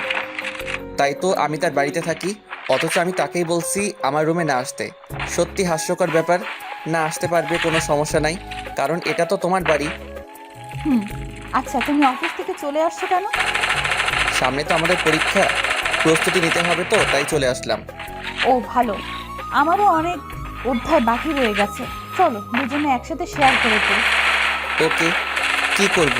আমারও যে অনেক পড়া বাকি, তাই না করলাম না। ওকে, কি খাবে, কফি নাকি চা? তুমি বানাবে নাকি? আমি বানাবো। তাহলে তো কফি খেতে হয়। ওকে, তুমি বসো, আমি কফি বানিয়ে আনছি। ওকে। মাইশা রান্নাঘরে চলে গেল আর আমি বই নিয়ে খাটের উপরে বসে পড়লাম।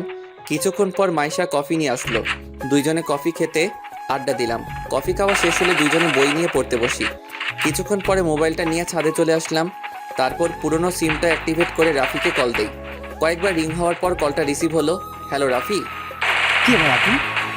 তোর বাপ বলতেছি। আমার বাপ এখন আমার সামনে বসে আছে, তুই আবার আমার কোন মায়ের জামাই রে? রাফি ফাইজলামও বাদ দে, বল তোরা কেমন আছিস রে? আমরা ভালো আছি না খারাপ আছি, তার তোর খবর নেওয়ার কি দরকার? 2 মাস হয়ে গেল আমাদের কোনো খবর নিসনি। আসলে সরি ভাই, আমি খুব কষ্টে ছিলাম, তাই তোদের সাথে কথা বলতে পারিনি। কি কষ্ট রে ভাই, আর তুই এখন কোথায় আছিস? আমি এখন ঢাকায় আছি। আচ্ছা আব্বু আম্মু কেমন আছে রে? ওদের জন্য খুব মন খারাপ করছে। আঙ্কেল আন্টি একদম ভালো নেই। তুই যাওয়ার পর এমন একটা দিন নাই যে আঙ্কেল আন্টি তোর কথা জিজ্ঞাসা করেনি। কি কি জিজ্ঞেস করছিল রে, বল না। তুই কোথায় যাচ্ছিস, তুই কোথায় আছিস, আমাদের সাথে তোর কথা হয় কিনা। আন্টি বলেছে তোকে নাকি ভুল বুঝে বাড়ি থেকে বাইর করে দিছে, কিন্তু কেন? আচ্ছা রাফি, আম্মুকে আমাকে ক্ষমা করছে?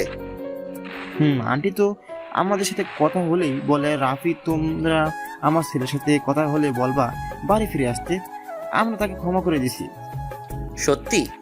কিন্তু কিসের জন্য এই ক্ষমা? আমি তো কিছু বুঝি নাই, আমাকে একটু বলবি? পরে বলবো। আর আমি কালই চট্টগ্রাম চলে আসবো, কারণ আমার আম্মু আব্বু যখন ক্ষমা করে দিছে তাহলে আমি চলে আসবো বাড়িতে। কিন্তু কিসের জন্য ক্ষমা আমাকে একটু বল। আগে আমি আসি, তারপর বলবো নি। আমি তো কালকে চট্টগ্রাম ফিরে আসতেছি, তখন না হয় জানতে পারবি। ওকে, কাল কয়টায় আসবি? সকালের বাসে চলে আসবো। আচ্ছা, পরে কথা হবে রে। ওকে দোস্ত, ভালো থাকিস। রাফির সাথে কথা বলে কলটা কেটে দিয়ে পিছনে ফিরে তাকিয়ে দেখি তো আমি অবাক। ও এখানে কখন আসলো? তামিম, তুমি এতক্ষণ কার সাথে কথা বলছিলে? আমার বন্ধুর সাথে। কিন্তু তুমি তো বলেছিলে তোমার বাবা মা নেই, তাহলে আব্বু আম্মু ক্ষমা এইসব কি? কিছুই বুঝতেছি না। আর তুমি কাল কোথায় যেন যাবে বলেছিলে? সবকিছু যখন জেনেই গেছেন তাহলে সত্যিটা বলেই ফেলি। কি সত্যি বলো? তারপর কলেজে ঘটে যাওয়া সকল ঘটনা মাইশাকে বললাম। আর কাল সকালে নাস্তা করে আমি আবার গ্রামের বাড়ি ফিরে যাব। কাল কেন? একবারে পরীক্ষা দিয়ে যাও, কারণ পরীক্ষার তো আর বেশি দিন নাই। তাই ওকে, পরীক্ষা দিয়েই যাব, কারণ পরীক্ষা দিতে না পারলে পরবর্তীতে আবার একই ক্লাসে ভর্তি হওয়া অনেক লজ্জার ব্যাপার, তাই না করিনি। পরীক্ষা শেষ হলে তোমার সাথে আমিও যাব। সেটা পরে দেখা যাবে। এই বলে আমি ছাদ থেকে রুমে চলে আসলাম। তারপর কিছুক্ষণ ফেসবুকিং করলাম আর গল্প পোস্ট করলাম। যখনই অফলাইন হতে যাব তখনই সুমাইয়ার আইডি থেকে মেসেজ আসলো। হাই। হ্যালো, কেমন আছিস? ভালো, তুমি? আমিও ভালো। কি করতেছিস? বসে আছি, তুমি? আমিও বসে আছি। আচ্ছা তামিম, একটা প্রশ্ন করব। কর। তুমি কোন ইয়ারে পড়ো? ফাইনাল ইয়ারে। তুই? সত্যি তুমি ফাইনাল ইয়ারে? আমি ফাইনাল ইয়ারে। কোন কলেজে পড়ো? ঢাকা কলেজে। তামিম, তোমার একটা পিক দাও তো। কেন? তোমাকে চেনা চেনা লাগতেছে তাই। কেন বলতো? পিক দিবা কিনা বলো। ওকে ওয়েট, একটু পর আমার একটা ছবি দিলাম। ছবি দেওয়ার সাথে সাথে সুমাইয়া বলল, তামিম, তুমি আমাকে কোনোদিন দেখছো? না তো, কেন? আজকে মাইশার সাথে আমিই ছিলাম। কি তুই? হুম। আরও কিছুক্ষণ কথা বলে অফলাইন হয়ে গেলাম। এইভাবে কেটে গেল কয়েকটা দিন। আর 2 দিন পর আমাদের পরীক্ষা, তাই ভালোভাবে প্রস্তুতি নিতে হবে। তাই আর কোনো সময় নষ্ট না করে সব সময় বই নিয়ে ব্যস্ত থাকি। পরীক্ষার দিন। তামিম, তাড়াতাড়ি রেডি হও। ওকে দাঁড়াও, আমি আসতেছি। এরপর রেডি হয়ে কলেজে চলে গেলাম। ওয়ার্নিং বেল দিয়ে দিল, তাই পরীক্ষার হলে ঢুকে পড়লাম। স্যার প্রশ্ন দিয়ে গেল, কিন্তু প্রশ্ন এত সহজ যে 2 ঘন্টার জায়গায় 50 মিনিটে শেষ করে ফেলছি। এইভাবে একে একে সব পরীক্ষা দিয়ে ফেলছি। সব পরীক্ষা মোটামুটি ভালো হয়েছে। আজ পরীক্ষা শেষ দিন, শেষ পরীক্ষাটাও দিয়ে ফেললাম। এখন আমাকে চট্টগ্রাম ফিরতে হবে, তা আঙ্কেলকে বলা দরকার। তাই পরীক্ষা দিয়ে সোজা মাইশাকে নিয়ে বাড়ি চলে আসলাম রাতে। আঙ্কেল, একটা কথা বলার ছিল। বলো। সকালে চট্টগ্রাম যাবে আর কি, ওকে, কোনো সমস্যা নেই। আপনি জানলেন কি করে? মাইশা বলেছে আর বাড়ি যাবা। ঠিক আছে, তবে আসার সময় রিয়ানদেরও নিয়ে আসবা। এখনো বিয়ে হয়নি, তার মধ্যে আমার আব্বু আম্মুকে বিয়ান বানিয়ে ফেলছে। ওনারা কি আসবে? কেন আসবে না? দরকার হলে আমি কল করে বলবো। Okay uncle. এই বলে ডিনার করে রুমে চলে গেলাম আর মা বাবার সাথে কথা ভাবতে লাগলাম। বাবা মা, আবার তোমাদেরকে দেখতে পাবো। তোমরা কেমন আছো? তোমাদেরকে দেখতে আমার খুব ইচ্ছে করছে। এই সব ভাবতে ভাবতে কখন যে ঘুমিয়ে গেলাম নিজেও জানি না। সকালবেলা দরজায় নাড়ার আওয়াজে ঘুমটার 12টা বেজে গেল। আমি উঠে দরজা খুলতেই দেখি মাইশা কফি নিয়ে দাঁড়িয়ে আছে। দরজা খুললেই কফিটা রেখে চলে যায়। আমি সোজা ওয়াশরুমে গিয়ে ফ্রেশ হয়ে এসে নিচে চলে এলাম। তারপর নাস্তা করে রুমে চলে আসলাম। ব্যাগ গুছিয়ে আবার নিচে নেমে এলাম আর আঙ্কেলকে বললাম, আঙ্কেল যদি কোনো দোষ করে থাকি তো ক্ষমা করবেন। কি যে বলো না তুমি, এ নাও। এইটা কিসের চাবি? তোমার নতুন গাড়ি। এইসবের কি দরকার ছিল আঙ্কেল? আচ্ছা, এসব কথা এখন থাক, তোমার দেরি হয়ে যাচ্ছে। আঙ্কেল আসি।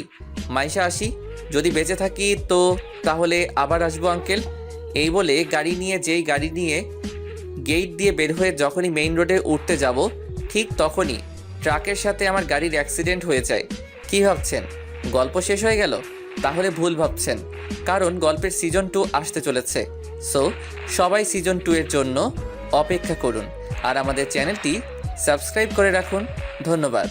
আমি গাড়ি থেকে ছিটকে দূরে পড়ে যাই আর একটা পিলারের সাথে বাড়ি খাই। তারপর আর কিছু মনে নেই। আফটার 5 মান্থস, 5 মাস পর ডক্টর তামিম এখন কেমন আছে? উনি এখন অনেকটাই বিপদমুক্ত। তামিম এতদিন কোথায় ছিলেন? আজ হঠাৎ তার সেন্স ফিরে আসে, তাই ওনাকে ঘুমের ওষুধ দিয়ে হালকা ট্রিটমেন্ট করি। এই বলে মাইশা তামিমকে দেখতে তামিমের কেবিনে যায়। মাইশা দেখে তামিম শুয়ে আছে। মাইশা ডাক্তারকে বলল, ডক্টর তামিমের কখন জ্ঞান ফিরবে?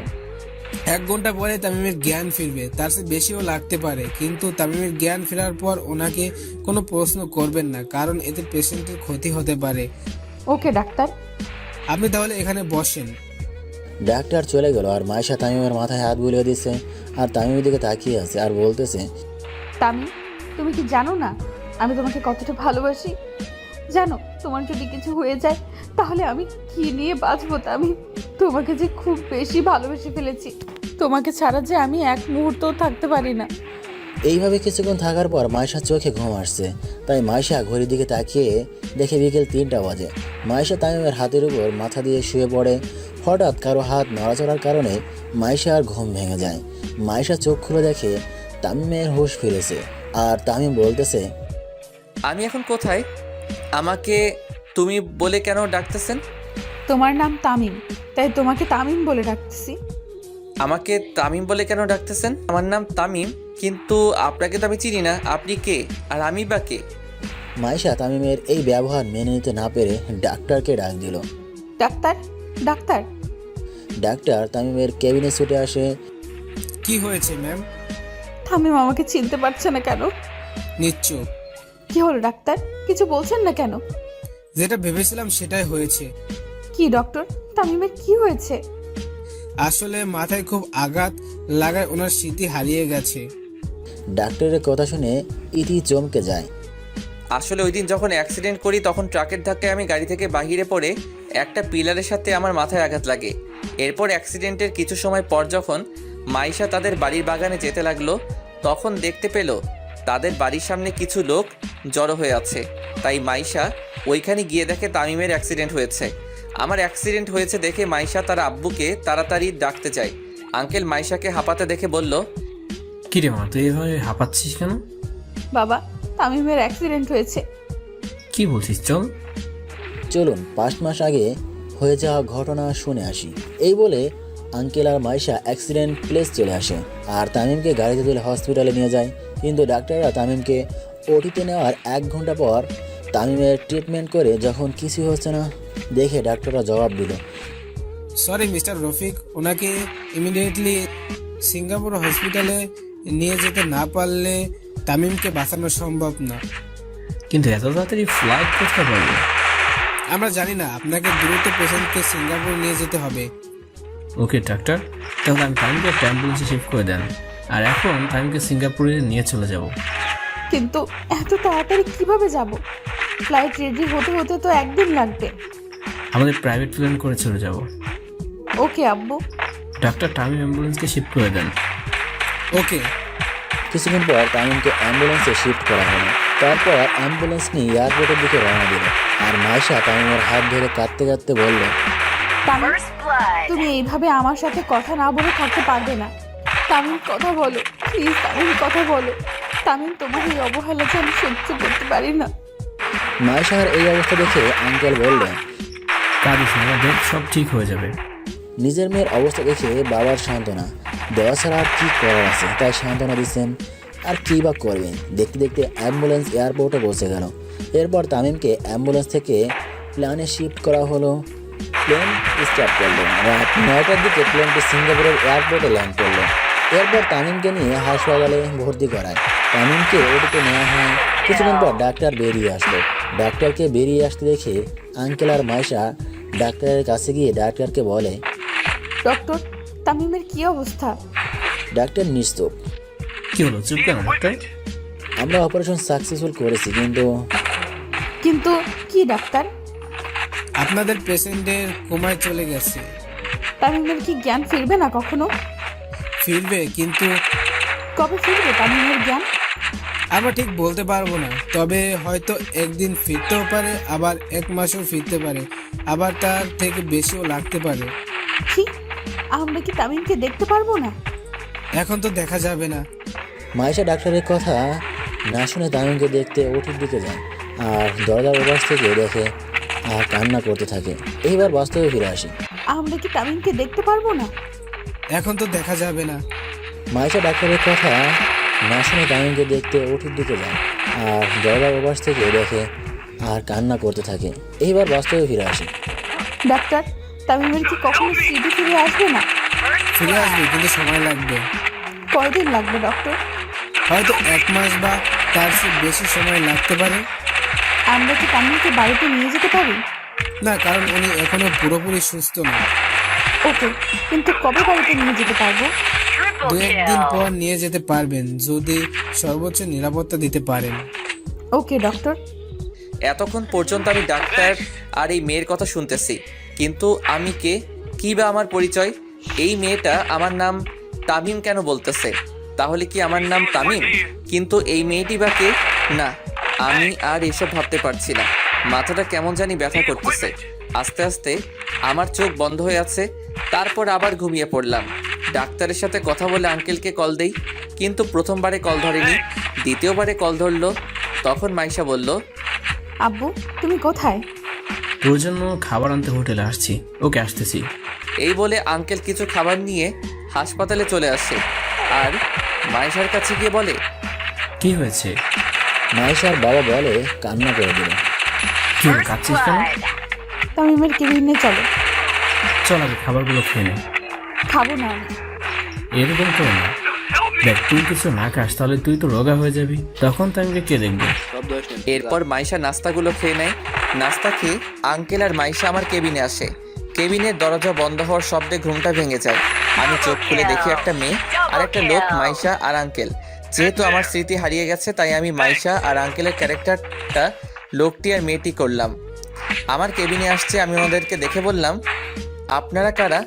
আমার কথা শুনে আঙ্কেল চমকে যায় আর মেয়েটিকে ইশারায় বলে, আমি কি বলছে এগুলো?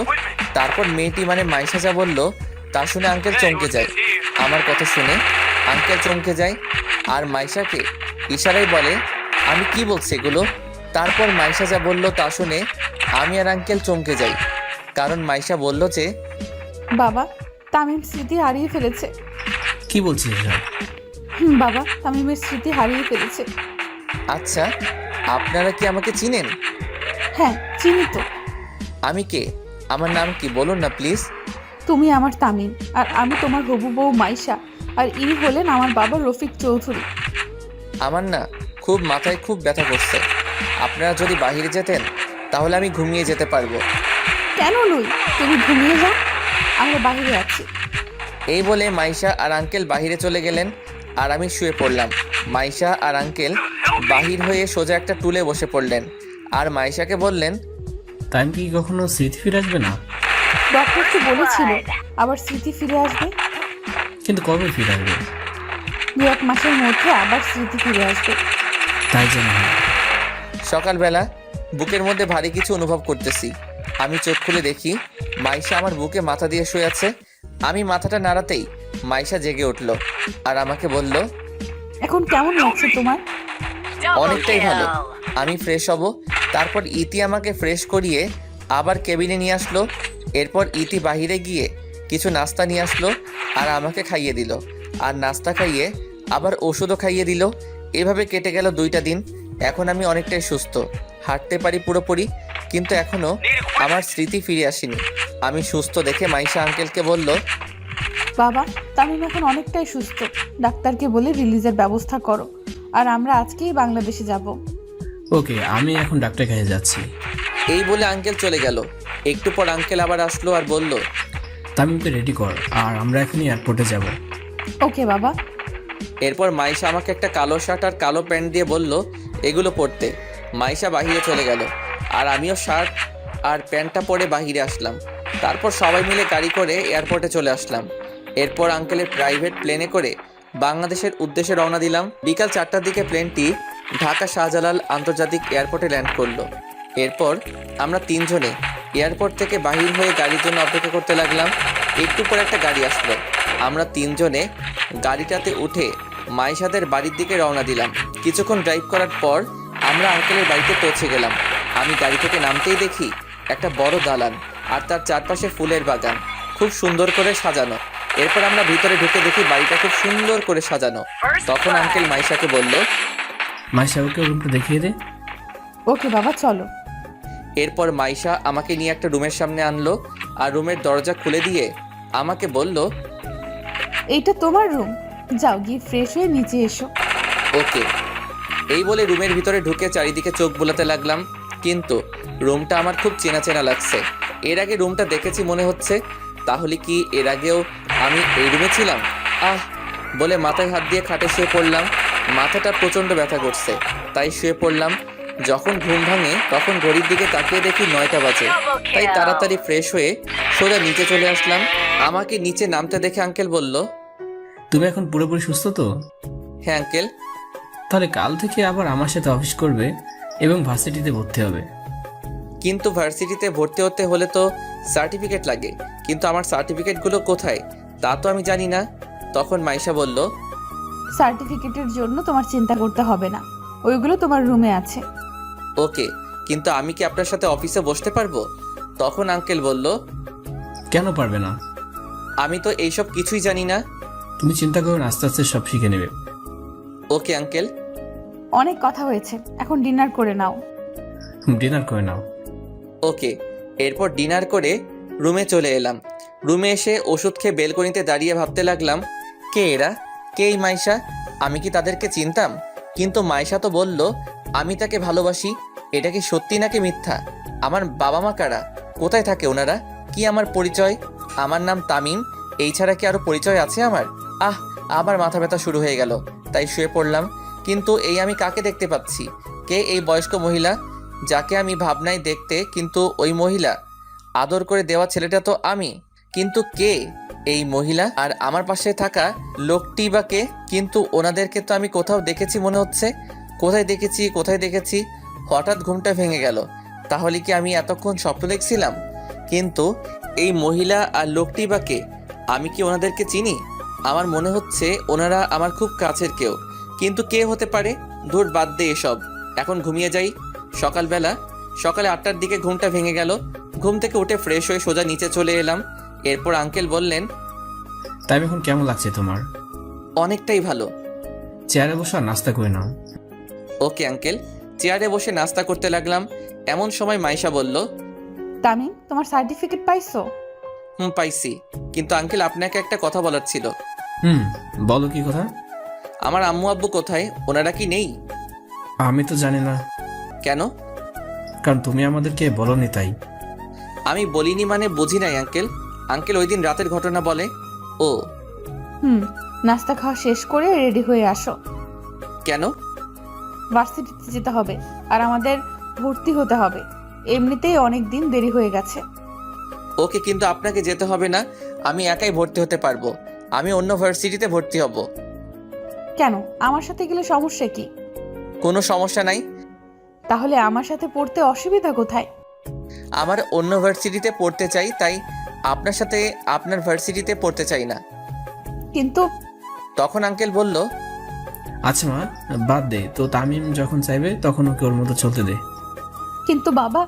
কোনো চিন্তা নয়, তামিম যাও গিয়ে রেডি হয়ে এসো। এই বলে আমি রুমে এসে একটা নর্মাল শার্ট আর প্যান্ট পরে নিচে এলাম। আমাকে এসব কাপড় পরতে দেখে আঙ্কেল বললেন, এগুলো তুমি কি পরেছো? কেন, শার্ট আর প্যান্ট পরছি। দামি দামি শার্ট থাকতে এই খ্যাতমার্কা শার্ট পরছো কেন? আমাকে এগুলো তো ভালোই লাগছে, আপনি আর না করবেন না। ওকে, সব কাগজপত্র নিয়েছো? নিছি। এই নাও কার্ড, আর পাসওয়ার্ড হলো। এটা কিসের কার্ড? এই ক্রেডিট কার্ড, তোমার যখন যা ইচ্ছে খরচ করতে পারো। না আঙ্কেল, আমার লাগবে না। আমাকে শুধু ভর্তি ফি আর 500 টাকা দেন, তাতেই হবে। ওকে নাও, আর এটা তোমার অফিসের কার্ড, ক্লাস করে অফিসে চলে এসো। Okay uncle. এই বলে আমি যখনই বাহির হতে যাব তখনই মাইশা বলল, গাড়ি নিয়ে যাবে না? না, আমি রিক্সা নিয়ে যাব। ওকে। এ কি, তামিমের স্বভাব এইভাবে পাল্টে গেল কেন? ও তো আগে এইরকম খ্যাত হয়ে চলতো না।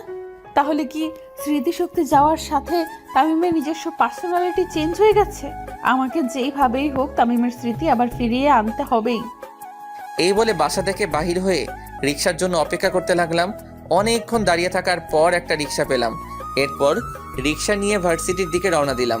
কিছুক্ষণ পর ভার্সিটি পৌঁছে গেলাম। রিক্সা ভাড়া দিয়ে ভার্সিটিতে প্রবেশ করলাম আর চারিদিকে চোখ বোলাতে লাগলাম।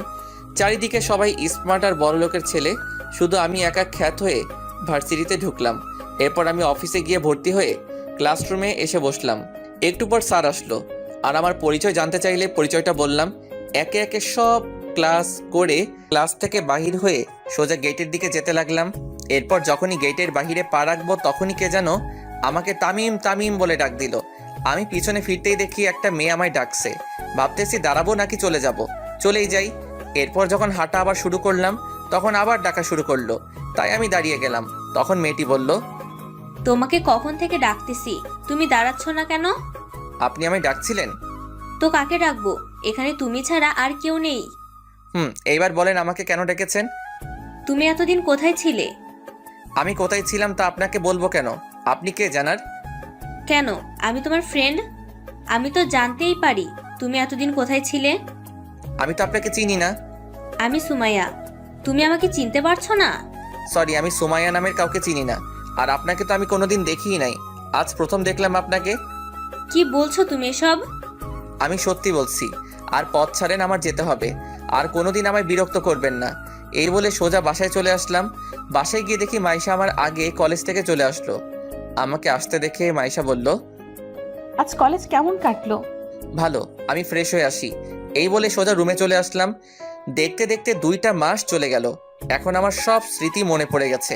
কলেজেও অনেক ফ্রেন্ড হয়ে গেছে। আঙ্কেলের কোম্পানিতেও কাজ করি। বাবা মায়ের কথা খুব মনে পড়তেছে। বাবা মাকে খুব মিস করতেছি। ভাবতেছি বাড়ি ফিরে যাব, কিন্তু এর আগে আমাকে প্রতিষ্ঠিত হতে হবে, তারপর বাড়ি ফিরে যাব। আজ 19শে জানুয়ারি 2022 সাল। 19শে জানুয়ারি মাইশার জন্মদিন, মানে আর একদিন পরই ইতির বার্থডে। তাই আঙ্কেল আমাকে বলল, তামিম, কাল ইতির বার্থডে, তাই আমি চাই বার্থডে সব দায়িত্ব তোমাকেই নিতে হবে। ওকে আঙ্কেল, আপনি কোনো চিন্তা করবেন না, আমি সব সামলে নিব। ওকে, তুমি এখন যাও, আমি একটু পরে আসবো। না আঙ্কেল, এখন অনেক রাত হয়ে গেছে, সো আপনি চলে যান, আমি না হয় ফাইলগুলো দেখে আসতেছি। ওকে, তাহলে আমি যাই। এই বলে আঙ্কেল গাড়ি নিয়ে বাসায় চলে গেলেন। আর আমি ফাইলগুলো রেখে কিছুক্ষণ পর বাসায় চলে আসলাম। বাসায় এসে ফ্রেশ হয়ে ঘুমিয়ে পড়লাম, কিন্তু কোনোভাবেই ঘুম আসতেছে না, তাই ছাদে চলে গেলাম। ছাদে একটু দাঁড়িয়ে আবার রুমে চলে আসলাম। রুমে এসে আবার শুয়ে গেলাম। ফ্রেশ হয়ে নিচে নাস্তা করতে এলাম। নাস্তা করতে বসছি, এমন সময় আঙ্কেল বললেন, কাজ কত দূরে গিয়েছে? সন্ধ্যার আগে হয়ে যাবে সবকিছু। তখন মাইশা বলল, কিসের কাজ বাবা? কোম্পানির কাজ। ও হুম। বাবা, আমি আজ একটু বান্ধবীর বাসায় যাব, আস্তে আস্তে সন্ধ্যা হয়ে যাবে। ওকে, সমস্যা নেই। থ্যাংক ইউ আব্বু, তাহলে আমি যাই আব্বু। ওকে, সাবধানে যাও। ওকে। এই বলে মাইশা গাড়ির চাবি নিয়ে বান্ধবীর বাড়ি চলে গেল। তখন আঙ্কেল আমাকে বলল, তামিম, তুমি তোমার কাজ করো। Okay uncle. এরপর আমি সোজা ডেকোরেশনের দোকানে চলে গেলাম। এরপর বার্থডের জন্য সব অ্যারেঞ্জ করে সোজা অফিসে চলে গেলাম। মাইশা বাড়িতে প্রবেশ করে দেখে বাড়িতে কেউ নেই, পুরো বাড়িটা ফাঁকা। মাইশা এদিক ওদিক দেখতে লাগলো, কিন্তু কেউ নেই। তাই মাইশা সোজা ছাদে চলে গেল। ছাদে গিয়ে দেখে সব লাইট অফ। একটু পা বাড়াতে সব লাইট জ্বলে উঠলো আর আকাশে বাজি ফাটলো আর লেখা উঠলো, happy birthday to dear Maisha. Maisha এসব দেখে অবাক হয়ে যায় আর স্টেজের দিকে এগোতেই সবাই মাইশাকে উইশ করে। এরপর মাইশা কেকটা কাটলো। কেকটা কেটে আঙ্কেলকে খাইয়ে দিল আর আঙ্কেলও মাইশাকে খাইয়ে দিল। এরপর আরেকটা কেকের টুকরা নিয়ে আমাকে খাইয়ে দিতে চাইলে আমি আমার হাতে নিয়ে নিলাম। কেক কাটা পর্ব শেষ হলে আঙ্কেল মাইকে অ্যানাউন্স করলেন, আজ আপনাদের একটা খুশির খবর দেওয়ার আছে। আর তা হলো আগামী 3 আগস্ট আমার মেয়ে মাইশার সাথে আমার ভাইয়ের ছেলে তামিমের সাথে এঙ্গেজমেন্টের দিন ঠিক করা হলো। আঙ্কেলের কথা শুনে জন্মদিনে আসা সবাই হাততালি দিতে লাগলো। কিন্তু আঙ্কেলের এই অ্যানাউন্সটা আমার ভালো না লাগলেও অন্য আরেকজন এই অ্যানাউন্সটা শুনে খুব খুশি হলো। আর সে কেউ নয়, সে হলো মাইশা। মাইশাকে দেখেই বোঝা যাচ্ছে মাইশা খুব খুশি, কিন্তু আমি মোটেও খুশি না। কারণ বামুন হয়ে চাঁদে হাত দেওয়ার অধিকার আমাদের মতো গরিবের নাই। তাই আমার মাইশাকে বিয়ে করার স্বপ্ন না দেখাই ভালো। আমি আর ওইখান থেকে সোজা নিচে চলে আসলাম, কিন্তু নিচে এসে দেখি যে একটা মেয়ে একটা সোফায় বসে আছে আর কান্না করছে। আমি কাছে গিয়ে দেখি এ আর কেউ নয়, এই সেই মেয়ে যার জন্য আমার বাড়ি ছাড়া হতে হয়েছিল, কলেজ ছাড়া হতে হলো। আর সে হলো অবনী। অবনীকে দেখে আমার প্রচুর রাগ হচ্ছে, কিন্তু ও এখানে কেন? আমি ওকে দেখে ওর কাছে গিয়ে বসলাম। আমাকে দেখে অবনী বলল, তামিম, তুমি এইখানে কেন? আর মাহেশের সাথে তোমার কিসের সম্পর্ক? সরি ম্যাডাম, আমার ব্যক্তিগত ব্যাপার আমি কাউকে বলি না। তামিম, প্লিজ বলো, মাহেশের সাথে তোমার কিসের সম্পর্ক? আগে বলেন তো আপনি এখানে কেন? আমি মাহেশের চাচাতো বোন, এবার বলো প্লিজ। আঙ্কেল মাইকে অ্যানাউন্স করছে তা শুনতে পাননি? আমি মাইশাকে ভালোবাসি আর মাইশাও আমাকে ভালোবাসে, তাই আঙ্কেল আমার সাথে মাইশার বিয়ে ঠিক করেছে। আপনি নিশ্চয়ই শুনেছেন আগামী মাসের 3 তারিখ আমার আর মাইশার এঙ্গেজমেন্ট। তুমি সত্যি বিয়েটা করবে তামিম? তা নয় তো কি, ভালোবাসার মানুষকেই তো বিয়ে করব।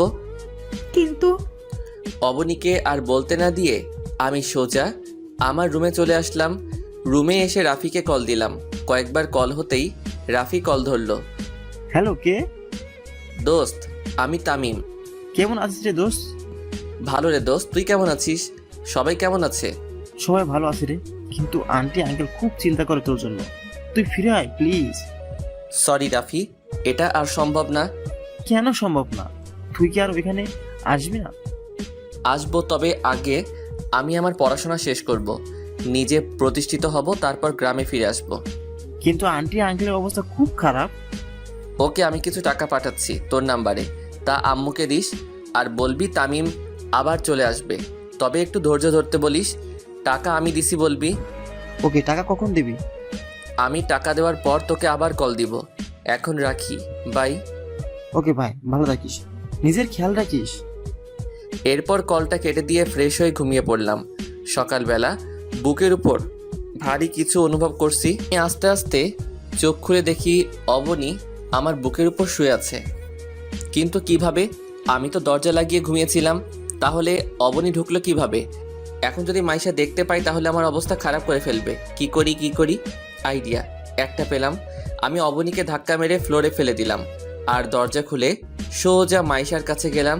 তখন আমাকে মাইশা বলল, এত সকালে তুমি আমার রুমে, ব্যাপার কি? কেন, আমার হবু বউয়ের রুমে কি আসতে পারবো না নাকি? নিশ্চয়ই আসতে পারবে, কিন্তু আজ হঠাৎ এত সকালে কোনো কারণ তো আছে। অবনী তোমার হবু বরের রুমে কি করছে? অবনী তোমার রুমে নাকি? আমার রুমে, তাও রাত থেকে মনে হয়। কিন্তু ওর এত বড় সাহস, ও আমার বরের রুমে কি করছে? এই বলে ইতি তার রুম থেকে বের হয়ে সোজা আমার রুমে গিয়ে যা করলো তা আমি কল্পনাও করতে পারলাম না। কারণ মাইশা আমার রুমে গিয়ে অবনীকে আমার রুমে দেখে ঠাস। কি ভাবছেন থাপ্পড়টা অবনীর গায়ে লাগছে? ঠিকই ভাবছেন, কারণ চটটা অবনীর মুখে মাইশাই মারছে আর বলল, তোর সাহস কি করে হয় আমার বরের রুমে আসার? আমার প্রেমিকের রুমে আসতে সাহসের দরকার আছে নাকি? কে তোর প্রেমিক? কেন? তামিমকে আমি ভালোবাসি। কিন্তু আমি তোমাকে ভালোবাসি না অবনী, আর আমি মাইশাকে ভালোবাসি আর মাইশাকে বিয়ে করব। আমার বুকে শুধু মাইশার জায়গা, অন্য কারো জায়গা নাই। তামিম, সত্যি আমি তোমাকে খুব ভালোবাসি। তোকে বলছে তো তামিম তোকে ভালোবাসে না, তবু কেন ওকে বিরক্ত করছিস? যা এখান থেকে।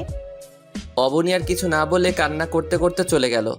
অবনী চলে যাওয়ার পর মাইশা আমাকে শক্ত করে জড়িয়ে ধরলো, যেন ছেড়ে দিলে কোথায় হারিয়ে যাব। তামিম, তুমি আমাকে এত ভালোবাসো জানতাম না তো। আমি তোমাকে খুব ভালোবাসি আর ভালোবেসে যাব। জানো, আজ আমি খুব খুশি। কেন জানতে পারি ম্যাডাম? এই যে আজ আমার সব আশা পূরণ হলো। কি আশা পূরণ হলো শুনি? তোমাকে আমার নিজের করে পেলাম, তাই। জানো, তোমাকে প্রথম দেখায় ভালো লেগে যায়, কিন্তু তোমাকে ভালোবাসার প্রস্তাব দিলে তুমি যখন আমায় ফিরিয়ে দিয়েছিলে, জানো, তখন আমার মনে হয় আমার মাথার উপর যেন আকাশ ভেঙে পড়েছে। আর তুমি যখন আমাকে তোমার সাথে ফ্রেন্ডশিপের কথা বললে, খুব খুশি হয়েছিলাম। আমাকে ছেড়ে কখনো কোথাও যাবে না তো? যাব না, তোমাকে ছাড়া কখনো ছেড়ে যাব না। সত্যি? আচ্ছা চলো, ব্রেকফাস্ট করবে, চলো। চলো, আমি ফ্রেশ হয়ে আসি। ওকে, তুমি আসো, আমি যাই। এরপর আমি ফ্রেশ হয়ে নিচে নেমে দেখি সবাই বসে আছে আমার জন্য, কিন্তু অবনীকে কোথাও দেখতে পাচ্ছি না। তাহলে কি অবনী চলে গেছে? যাক বাবা, ভালোই হয়েছে, আপদটা বিদায় হয়েছে। এরপর গিয়ে যখনই চেয়ারে বসবো তখন দেখি অবনী রান্নাঘর থেকে বাহির হচ্ছে। ধুর, আর ভালো লাগে না। অবনী এখান থেকে কবে যাবে? নাস্তা করে আঙ্কেলকে বললাম, আঙ্কেল আমি অফিসে যাচ্ছি, আপনি বাসায় বিশ্রাম করুন। ভার্সিটিতে যাবে না? যাব, ভার্সিটি থেকে ক্লাস করে অফিসে যাব। আচ্ছা, তাহলে অবনীকে আর মাইশাকে তোমার ভার্সিটির অ্যাডমিশন করিয়ে দিও তো। এই মেরে ছেড়ে এখন কি হবে? দূর, ভালো লাগে না। যেটার ভয় পেয়েছি সেটাই হলো। তার মানে অবনী এখানেই থাকবে, কিন্তু কেন? ওর বাবার কলেজ থাকতে এখানে কেন পড়তে হবে? নাকি আমাকে ফাঁসানোর প্ল্যান করতেছে? কি ভাবছো তামিম? কই কিছু না তো। আঙ্কেল আমার ভার্সিটিতে কেন? মাইশা যে ভার্সিটিতে পড়ে ওই ভার্সিটিতে তো। ঠিক আছে, আমি ভাবছিলাম সবাই যদি একই ভার্সিটিতে পড়ে তাহলে খুব ভালো হয়। ওকে, আপনার যেটা ভালো মনে হয় ওইটাই করেন। ওকে, তুমি ইতি আর অবনী তোমাদের ভার্সিটিতে অ্যাডমিশনের ব্যবস্থা করে নিও। ওকে আঙ্কেল, আপনারা রেডি হয়ে নিচে আসুন, আমি গাড়িতে অপেক্ষা করতেছি। ওকে। এরপর আমি নিচে নেমে গাড়িতে অপেক্ষা করতেছি। ধুর, ভালো লাগে না। চাইছিলাম অবনীর থেকে দূরে থাকতে, কিন্তু এই তো একেবারে আঙ্কেলের বাড়িতে সেট হয়ে গেছে। কিন্তু কেন? নাকি আমাকে অবনীর প্রেমে ফাঁসানোর জন্য? অবনীর চাল এটা না, আমি কিছুতেই ওর ফাঁদে পা দিব না। এইসব ভাবতেছি, হঠাৎ মাইশা বলল, কি হলো? কখন থেকে গাড়িতে উঠে বসে আছি, কিন্তু তোমার গাড়ি স্টার্ট করার কোনো নামই নাই। কি সব ভাবতেছো? ও তোমরা এসে গেছো? তখন অবনী বলল, আমরা তো অনেক আগেই এসেছি, কিন্তু আপনার তো গাড়ি স্টার্ট করার কোনো নামই নেই। তাহলে যাওয়া যাক। সব কাগজপত্র নিছো তো? নিছি। তারপর গাড়ি স্টার্ট করে সোজা ভার্সিটিতে চলে আসলাম। গাড়িটা পার্ক করে ভার্সিটির অফিসে গিয়ে মাইশা আর অবনীর ভর্তি করিয়ে দিলাম। এরপর তিনজনে ক্লাসে চলে আসলাম। যেহেতু সবাই একই ক্লাসে আর একই বিভাগে পড়ি, তাই তিনজনেই একই ক্লাসে গিয়ে বসলাম। এরপর স্যার এসে ক্লাস করালেন। তারপর একে একে সব ক্লাস করে বাহিরে চলে আসলাম, কিন্তু মহারানীদের আসার নাম নাই। আমি মাঠের একপাশে সিঁড়িতে গিয়ে বসলাম। হঠাৎ একটা মেয়ে এসে বলে, হাই, আমি নীলা। তো আমি কি করব? কিছু করতে হবে না। এই তো গুড। এরপর পিছনে ফিরতেই দেখি মাইশা আর অবনী দাঁড়িয়ে। আমি ওদের চোখের দিকে তাকাতেই দেখি চোখগুলো রাগে লাল হয়ে গেছে। মনে হচ্ছে যেন ওই চোখের ভিতর থেকে আগুন বাহির হবে। আমি তো ভয়ে শেষ। এখন কি হবে? কি আর হবে? আমি তো আর ইচ্ছে করে ওর সাথে কথা বলিনি। তখন মাইশা রেগে বলল, তুই ওই নীরার সাথে কি কথা বলতেছিলি? মেয়ে দেখলেই শুধু কথা বলতে ইচ্ছে করে, তাই না? এই রে, এই মেয়ে তো তুই তুকারি শুরু করে দিল। এখন কি হবে? খুব রেগে আছে। আমি ইচ্ছে করে কথা বলিনি। নীলা নিচ থেকে আমার সাথে কথা বলতে আসছিল, আমি তো কথাই বলিনি ওর সাথে। সত্যি তো তামিম? সত্যি বলছি। মাইশা, আমি কিন্তু মিথ্যে বলতেছি। ও বুঝছি, তার মানে সব কিছুর মেইন হচ্ছে এই অবনী। দাঁড়াও দেখাচ্ছি অবনী তোমাকে। আমাকে কলেজ থেকে টিসি দিয়ে এখন আবার আমার আর মাইশার মাঝে ফাটল ধরাতে আসছো? মাইশা কলিজা আমার, বিশ্বাস করো আমি নিজ থেকে ওই মেয়েটার সাথে কথা বলিনি। মাইশাকে কলিজা ডাকতে শুনে অবনী রাগে ফেটে যাচ্ছে, মনে হচ্ছে যেন কাঁচা খেয়ে ফেলবে আমাকে। আমি তোমাকে কখনো অবিশ্বাস করতে পারি না। আমি জানি তুমি কখনো নিজ থেকে মেয়েদের সাথে কথা বলবে না। অবনীকে আরও রাগানোর জন্য মাইশাকে বললাম, কলিজা চলো যাওয়া যাক, অনেক দেরি হয়ে গেছে, অফিসে যেতে হবে তো। মাইশার একটা হাত ধরে বললাম। আমাকে মাইশার হাত ধরতে দেখে অবনী আর থাকতে না পেরে গাড়িতে গিয়ে বসে পড়ল। আমিও খুশি। অবনী এখন কেমন লাগে? আমাকে ভালোবাসতে আসছো? তখন তো বলেছিলে আমার কিছু নেই, তাহলে আজ কেন আমাকে ভালোবাসতে আসছো? অবনী, তোমাকে আমি কোনোদিন ভালোবাসতে পারবো না, কারণ আমি মাইশাকে খুব ভালোবাসি। কি হলো, চলো। চলো। আজ কিন্তু আমরা একটা রেস্টুরেন্টে যাব। কিন্তু অবনী বলে উঠল, রেস্টুরেন্টে কেন? আজ দুপুরের খাবার রেস্টুরেন্টেই খাবো। আমি যাব না। কেন যাবি না? আমার রেস্টুরেন্টের খাবার ভালো লাগে না। তামিম, তুমি গাড়ি স্টার্ট দাও আর একটা রেস্টুরেন্টের সামনে গাড়িটা থামাবা। ওকে মহারানী। এরপর গাড়ি ড্রাইভ করে সোজা একটা রেস্টুরেন্টের সামনে গাড়িটা পার্কিং করলাম। তারপর তিনজনে রেস্টুরেন্টে ঢুকলাম আর একটা ভিআইপি কেবিনে বসলাম।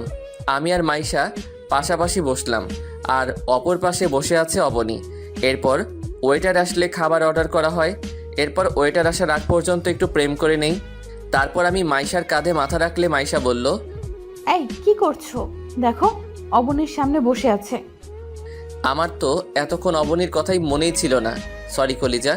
একটু পর ওয়েটার খাবার নিয়ে চলে আসলো।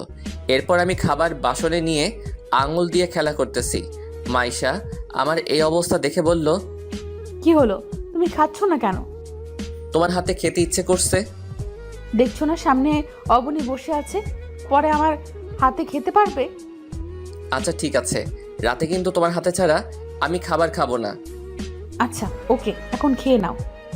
আমার আর মাইশার চুপি চুপি কথা বলতে দেখে অবনী বলল, কিরে, তোরা খাবার না খেয়ে চুপি চুপি কি বলতেছিস? কিছু না তো। কিছু না। না, কিছু একটা তো চলছে। বাদ দে এসব, এখন খাবারটা খেয়ে নে। এরপর খাওয়া শেষ করে বিল মিটিয়ে ইতি আর অবনীকে বাড়ি ড্রপ করে দিয়ে সোজা অফিসে চলে আসলাম।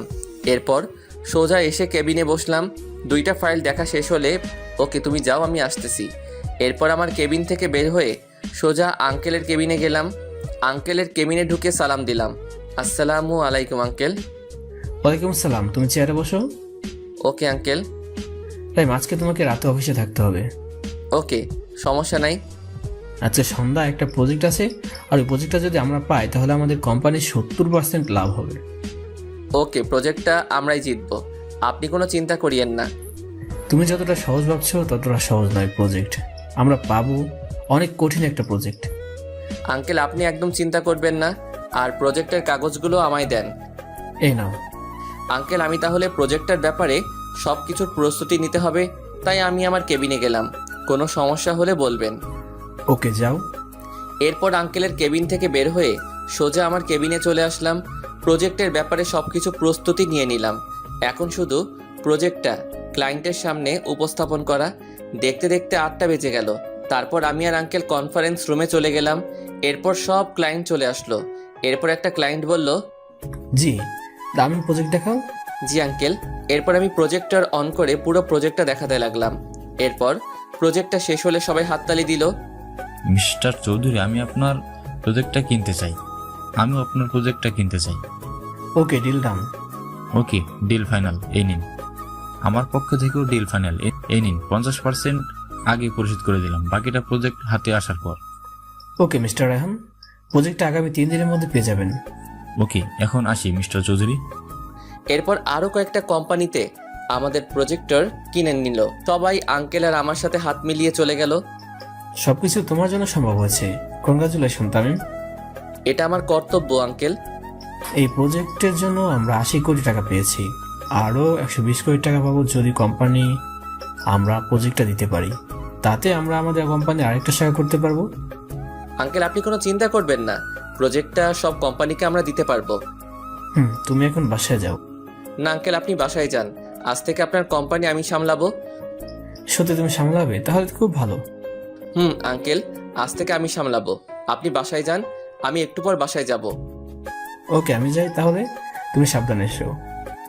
আঙ্কেল আপনিও সাবধানে যাবেন। এরপর আঙ্কেল চলে গেল। পিয়ন ডাক দিয়ে কফি আনতে বললাম, কারণ রাত প্রচুর হয়েছে, যার কারণে আমার একটু একটু ঘুম আসতেছে। কিন্তু আমার ঘুমালে চলবে না, কারণ 3 দিনের মধ্যে প্রজেক্টের 8টা কপি তৈরি করতে হবে। আমাদের কাছে মাত্র 2টা কপি আছে। যেইভাবেই হোক আজকের মধ্যে আরও 2টা কপি রেডি করতে হবে। কিন্তু এত কম সময় 2টা কপি কিভাবে তৈরি করব? কি যে করি, কিভাবে যে কপি তৈরি করি? যেইভাবেই হোক কপিগুলো রেডি করতেই হবে। হঠাৎ মোবাইলটা যেন কেঁপে উঠল। রাত 12টা বাজে, কিন্তু এত রাতে কে কল দিবে? মোবাইলটা হাতে নিয়ে দেখি মাইশা কল দিয়েছে। আমি কলটা রিসিভ করতেই ওপাশ থেকে, তামিম তুমি কোথায়? এত রাত পর্যন্ত অফিসে কিসের এত কাজ, যার জন্য বাসায় আসতে পারতেছো না? এই তো একটু পর চলে আসতেছি মাইশা জানো। ওকে, দেরি করো না কিন্তু, আমি তোমার জন্য এখনো না খেয়ে বসে আছি। কি তুমি এখনো খাও নাই? তোমার জন্য অপেক্ষা করতেছি, তুমি আসলে তোমার হাতে খাবো বলে। আজকে পারবো না, তুমি এখন খেয়ে লক্ষ্মী মেয়ের মতো ঘুমিয়ে পড়ো। কিন্তু কোনো কিন্তু নয়, তুমি খেয়ে ঘুমিয়ে পড়বে ব্যাস। ওকে, তুমি তাড়াতাড়ি চলে এসো কিন্তু। ওকে। ফোনটা কেটে দিয়ে আবার প্রজেক্টে হাত লাগালাম, কিন্তু কিছুতেই পারতেছি না। কি করি এখন, কি করি? এরপর কম্পিউটারে হাত দিয়ে প্রজেক্টটা আস্তে আস্তে আবারও রেডি করতে লাগলাম, কিন্তু একবারে হলো না। তাই 3-4 বার ট্রাই করার পর হয়ে গেল। তারপর 2টা কপি করে বাসায় চলে আসলাম। এইভাবেই কেটে গেল কয়েকটা দিন। কাল 3ই আগস্ট, আর আমার আর মাইশার এঙ্গেজমেন্ট। তাই এঙ্গেজমেন্টের জন্য অনেক কিছুর আয়োজন করছে, তাই আর অফিসেও যাওয়া হলো না। তাই আমি আমার রুমে বসে আছি। এমন সময় অবনী আমার রুমে আসলো। আমি অবনীকে দেখে বললাম, তুমি এখানে কি করছো? কেন আসতে পারি না নাকি? না, তুমি আমার রুমে আসতে পারো না। তামিম, একটা কথা বলবে আমায়? কি কথা বলেন? তো ভালোবাসো? কি বলতে চাইছেন আপনি? আমি বলতে চাইছি যে আমি তোমাকে খুব ভালোবাসি, তাই আমি চাই তুমি মাইশের সাথে এঙ্গেজমেন্ট করবে না। সরি, আপনি কে বলার? আমি কার সাথে এঙ্গেজমেন্ট করব না করব এটা সম্পূর্ণ আমার ব্যক্তিগত ব্যাপার। সত্যিই তুমি মাইশাকে বিয়ে করবে? অবশ্যই করব, তাতে সন্দেহের কি আছে? ও আচ্ছা, বিরক্তি করছে মনে হয় তোমাকে এসব কথা বলে। তুমি যতই কাঁদো না কেন অবনী, তোমাকে আমি কোনো দিন ভালোবাসিনি, ভালোবাসবো না, কারণ তুমি আমার অনেক ক্ষতি করছো, যার ক্ষতিপূরণ চাইলেও তুমি দিতে পারবে না অবনী। তাই তুমি আমার কাছ থেকে অবহেলা ছাড়ার কিছু আশা করতে পারবে না। আপনি এখন এখান থেকে যাননি? যাচ্ছি। অবনী চলে গেল, আর আমিও ঘুমিয়ে গেলাম। সকালবেলা দরজার টোকার আওয়াজ, ঘুমটা ভেঙে গেল। ধুর, ভালো লাগে না। কোন হারামজাদা আমার কাঁচা ঘুমটা ভাঙলো রে? এই কে রে? আমি। ও তুমি? তারপর দরজাটা খুলে দিলাম। মাইশা ভিতরে ঢুকে বলল, তাড়াতাড়ি উঠো। এত সকাল সকাল কেন উঠবো? এত সকাল মানে? এখন কয়টা বাজে খেয়াল আছে? হবে 7টা-8টা। না মহারাজ, এখন 10টা বাজে। একটু পর আমাদের এঙ্গেজমেন্ট শুরু হবে। যাও তাড়াতাড়ি ফ্রেশ হয়ে আসো। ওকে, তুমি যাও, আমি আসতেছি। তাড়াতাড়ি উঠে গোসল করে বাহিরে এসে একটা নীল কালারের পাঞ্জাবি আর পায়জামা পরে নিচে নেমে আসলে আঙ্কেল বলল, তাই তুমি রেডি তো? আঙ্কেল। তাহলে এদিকে আসো, আর এই আন্টিটা মাইশাকে পাঠিয়ে দাও। ওকে আঙ্কেল, দেন। তারপর আঙ্কেলের হাত থেকে আংটিটা নিয়ে মাইশার ডান হাতের আঙ্গুলে পরিয়ে দিলাম। মাইশাও আমার হাতে আংটি পরিয়ে দিলে অনুষ্ঠানে থাকা সবাই খুশিতে হাততালি দেয়। কিন্তু সবাই হাসি খুশি হলেও একটা মানুষের খুব মন খারাপ, আর সে আর কেউ নয়, সে হলো অবনী। তার মুখ দেখে বোঝা যাচ্ছে অবনী এই বিয়েটা সহ্য করতেই পারছে না। কিন্তু কেন? আমি তো অবনীকে ভালোবাসি না, আর একতরফা কখনো ভালোবাসা হয় না। এইসব ভাবতেছি, হঠাৎ স্পিকারের শব্দে ধ্যান ভাঙল। তখন আঙ্কেল বলল, লেডিস অ্যান্ড জেন্টলম্যান, আগামী 1 ডিসেম্বর তামিম আর মাইশার বিয়ে। আশা করি যারা আজকেও এসেছেন তারা সবাই বিয়ের দিন আসবেন আর তাদের এই জুটিটাকে আশীর্বাদ করবেন। এত তাড়াতাড়ি আঙ্কেল বিয়ে ঠিক করে ফেলবে আমি তো ভাবতেই পারিনি। আমি আর নিচে না থেকে সোজা ছাদে চলে আসলাম, আর ভাবতে লাগলাম কি থেকে কি হয়ে গেল। আজকে আমার এঙ্গেজমেন্ট, অথচ আমার বাবা মা আমার এঙ্গেজমেন্টে উপস্থিত নাই। পুরো কপালে আর কি যে সহ্য করতে হবে তার নিজেও জানি না। মা বাবা, জানি না তোমরা কেমন আছো, হয়তো আমাকে নিয়ে চিন্তা করছো। চিন্তা করো না মা, আর কয়েকটা দিন অপেক্ষা করো, তোমার ছেলে আবার তোমার কোলে ফিরে আসবে মা। এইসব ভাবতেছি আর কান্না করতেছি। হঠাৎ করে কে যেন কাঁধে হাত রাখলো। আমি পিছনে ফিরতেই দেখি অবনী। আমি চোখের পানি মুছে অবনীকে বললাম, আপনি এখানে কেন? আগে বলো তুমি কাঁদছো কেন? আমার কান্না ছাড়া আর কী বা করার আছে? আমার জীবনটাকে যে আপনি তছনছ করে দিছেন। আপনার জন্য আমার কলেজ ছাড়া হতে হলো মা বাবা ছাড়া। জানেন, মা বাবার কথা মনে পড়লেও মা বাবার সাথে দেখাও করতে পারছি না, শুধুমাত্র আপনার জন্য। কি দোষ করেছিলাম আমি? কি দোষ ছিল আমার? বলেন না ম্যাডাম। অবনী নিশ্চুপ। কি হলো, চুপ কেন? জানি আপনার কাছে এইসব প্রশ্নের উত্তর নাই। কেন জানেন? আপনি ভালোবাসার নামে ছেলেটার দুর্বলতার সুযোগ নিয়ে ছেলেটাকে নিয়ে শুধু খেলা করতে পারেন, এছাড়া আর কিছুই তো পারেন না। আর হ্যাঁ, আরেকটা কথা, এই বাড়িতে যতদিন আছেন ততদিন আর আমার চোখের সামনে আসবেন না। Mind it. আপদটা বিদায় হলো। এরপর ছাদ থেকে সোজা নিচে এসে গাড়ি বের করে সোজা একটা নদীর তীরে চলে গেলাম।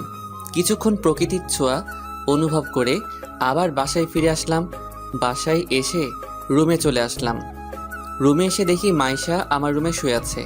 মাইশাকে ঘুমন্ত অবস্থায় দেখতে একদম পরীর মতো লাগতেছে। তার গোলাপি ঠোঁটগুলো যেন আমায় তার কাছে টেনে নিচ্ছে। তবুও নিজেকে কন্ট্রোল করে মাইশার কপালে ভালোবাসার পরশ এঁকে দিয়ে সোজা ফ্রেশ হতে গেলাম। ফ্রেশ হয়ে বাহিরে এসে দেখি মাইশা বিছানায় বসা। আমি মাইশাকে দেখে বললাম, তুমি ঘুম যাওনি? তোমাকে বাইরে রেখে কিভাবে একা ঘুমাতে পারি বলো? এই তুমি ডিনার করছো? না, কেন? তোমার হাতে খাবো বলে এখনো না খেয়ে বসে আছি। আচ্ছা যাও, খাবার নিয়ে আসো, আমারও খুব খিদে পেয়েছে। আচ্ছা যাচ্ছি। মাইশা, আঙ্কেল কি ঘুমিয়ে গেছে নাকি? অনেকক্ষণ হয়েছে। আচ্ছা তুমি গিয়ে খাবার নিয়ে এসো। এরপর মাইশা রুম থেকে বাইরে চলে গেল। তারপর কিছুক্ষণ পর একটা প্লেটে কিছু খাবার নিয়ে ফিরে আসলো। তারপর আমার কাছে বসে বলল, যাও গিয়ে হাত ধুয়ে আসো। আমিও লক্ষ্মী ছেলের মতো হাত ধুয়ে আসলাম। এবার হা করো। আমি হা করলাম আর মাইশা আমায় খাইয়ে দিল। এরপর খাওয়া শেষের দিকে মাইশার আঙুলে একটা কামড় দিলাম।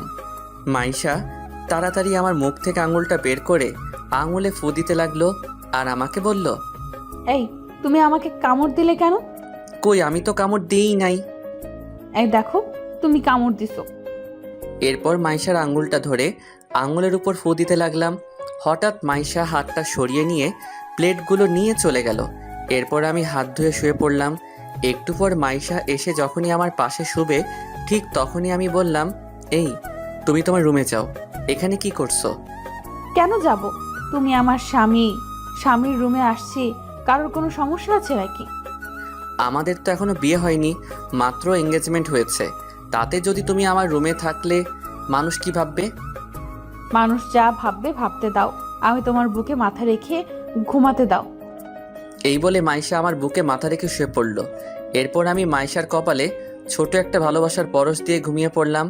7 বছর পর আমি পড়ালেখা কমপ্লিট করে ফেলছি। এখন আমার নিজস্ব 2টা কোম্পানি আছে, যা আঙ্কেল না থাকলে সম্ভব হতো না। এখন আমি একজন প্রতিষ্ঠিত নাগরিক। মাইশা আর আমার বিয়ে হয়ে গেছে, কিন্তু এখনও আমাদের মধ্যে কিছুই হয়নি। একসাথে এক রুমে থাকি, তবু আমাদের মাঝে কিছুই হয়নি, কারণ আমি নিজের পায়ে দাঁড়ানোর পর আমাদের মাঝে সব কিছু হবে। মানে বুঝে নিত। আপনাদের তো আর বলতে হচ্ছে না। আজ 10 বছর পূর্ণ হয়ে গেল, মা বাবার থেকে দূরে আছি। এই ছিল ফ্ল্যাশব্যাক। চলুন এইবার বর্তমান থেকে ঘুরে আসি। আমি আর মাইশা গাড়িতে বসে আছি আর আমি গাড়ি ড্রাইভিং করছি। মাইশা আমার কাঁধে মাথা রেখে ঘুমিয়ে পড়ল। এরপর রাত 10টার দিকে বাড়িতে পৌঁছে গেলাম। তখনও দেখি মাইশা ঘুমিয়ে আছে, তাই মাইশাকে ডাকলাম, ইতি, এই ইতি, উঠো। এই ঘুমাতে দাও না, ডাকতেছো কেন? আমরা বাড়িতে পৌঁছে গেছি। ও, আগে বলবে না? তাড়াতাড়ি উঠো। এরপর গাড়ি থেকে নেমে বাড়ির দরজায় টোকা দিলাম, কিন্তু দরজা কেউ খুলল না। কিছুক্ষণ টোকা দেওয়ার পর মা দরজা খুলল। মা আমাকে দেখে আমায় জড়িয়ে ধরে কান্না করে দিল। আমিও আর কান্না ধরে রাখতে পারলাম না। তারপর মা বলতে লাগলো, তুই এতদিন কই ছিলি? মায়ের কথা কি কখনো মনে পড়ে না? জানিস তুই যাওয়ার পর তোর বাবা তোর জন্য কত কেঁদেছে? বল না, এতদিন কই ছিলি? তুই আর আমাদের ছেড়ে যাবি না তো? না আম্মু, আমরা এখানেই থাকবো। তামিম মেয়েটা কে রে? তোমার আদরের বৌমা আম্মু। মা এদিকে আসো, তোমার নাম কি? আমার নাম মাইশা। আম্মু, বাবা কোথায়? বাবাকে দেখতেছি না তো। তোর বাবা ঘুমাইছে, তোরা রুমে গিয়ে ফ্রেশ হয়ে নে, তোদের জন্য খাবার আনতেছি। না আম্মু, আমরা খেয়ে এসেছি। না, আমি খাবো, তুমি না খেলে না খাও। আচ্ছা ঠিক আছে, চলো ফ্রেশ হয়ে নিবে। হুম। এরপরে দুইজনে রুমে গিয়ে ফ্রেশ হয়ে নিলাম। আমি ফ্রেশ হয়ে শুয়ে পড়লাম। মাইশা ফ্রেশ হয়ে মায়ের কাছে চলে গেল। আম্মু, তুমি আমাকে খাইয়ে দিবে? কেন দিব না আম্মু, তুমি এদিকে বসো, আমি তোমাকে খাইয়ে দিচ্ছি। ওকে আম্মু। এরপর আম্মু মাইশাকে খাওয়াই দিতে লাগলো, কিন্তু মাইশার চোখে পানি। আম্মু তা খেয়াল করলো, তাই মাইশাকে বলল, কি হলো, তুমি কাঁদছো কেন? আম্মুর কথা মনে পড়ে গেল, আম্মুকে খুব মিস করতেছি। তোমার আম্মু নেই কে বলেছে? আমি তো আছি, আজ থেকে আমাকেই আম্মু বলে ডাকবে, কেমন? ওকে আম্মু। এবার কান্না বন্ধ করে খাবারটা খেয়ে নাও তো। এরপর মাইশা ছোটদের মতো করে আম্মুর হাতে খাবার খেয়ে আবার রুমে চলে আসলো। রুমে আমার বুকে মাথা দিয়ে ঘুমিয়ে পড়ল। সকালবেলা গায়ে পানি পড়ায় ঘুমটা ভেঙে গেল। চোখ খুলে দেখি মাইশার চুল থেকে পানি ঝরতেছে, আর মাইশাকে ভেজা চুলে খুব সুন্দর লাগতেছে। আমি আর নিজেকে কন্ট্রোল করতে না পেরে মাইশাকে পিছন থেকে জড়িয়ে ধরলাম। এই কি করছো? ছাড়ো আমায়। কেন? ছাড়বো কেন? এখন কেউ এসে পড়লে সমস্যা হবে। কেন? আমি আমার বউকে আদর করব, এতে কার কি সমস্যা? তা মহারাজ, আজ এত রোমান্টিক মুডে কেন? তুমি এত সুন্দর কেন বলো তো? মন চায় সব সময় তোমাকে আদর করতে। আচ্ছা যাও, গিয়ে ফ্রেশ হয়ে আসো, আম্মু আমাদের জন্য অপেক্ষা করতেছে। কে তুমি? যাও, আমি আসতেছি। ওকে। এরপর ফ্রেশ হয়ে বাহিরে আসলাম। বাহিরে এসে দেখি সবাই চেয়ারে বসে আছে আর আমার জন্য অপেক্ষা করতেছে। আব্বু আমাকে দেখে জড়িয়ে ধরলো আর বলল, এতদিন কোথায় ছিলি বাবা? আমাদের কথা কি কোনো দিনও মনে পড়েনি? আজ 10 বছর হলো, তারপর আসলি। আর তো আমার কোনো নামই নেই, কেন আমরা তোর কেউ হয় না? বাবা, আমার তোমার কথা খুব মনে পড়তো, কিন্তু কি করব, তোমাদের সম্মান যা হানি হয়েছে তা তো ফিরিয়ে আনতে হবে। তুই আর কোথাও যাচ্ছিস না তো?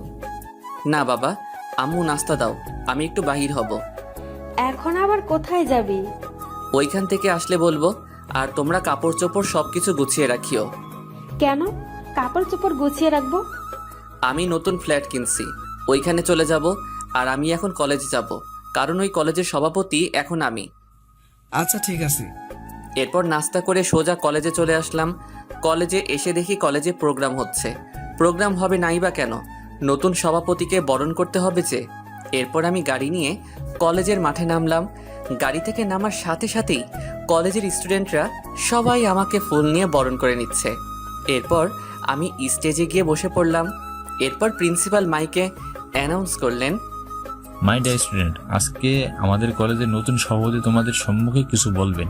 আমি সভাপতি মহোদয়কে অনুরোধ করব উনি যেন তার মূল্যবান বক্তব্য পেশ করেন। প্রিন্সিপালের অ্যানাউন্স শুনে সবাই হাততালি দিল। এরপর আমি স্টেজে গিয়ে মাইকে গিয়ে আমার বক্তব্য শুরু করলাম। আসসালামু আলাইকুম, সবাই কেমন আছেন? আমি এই কলেজেরও স্টুডেন্ট ছিলাম, কিন্তু এই কলেজে আমার স্থান হয়নি। শুধুমাত্র মিথ্যা অপবাদে আমাকে এই কলেজ থেকে টিসি দিয়েছিলেন। তখন সভাপতি ছিলেন মিস্টার চৌধুরী।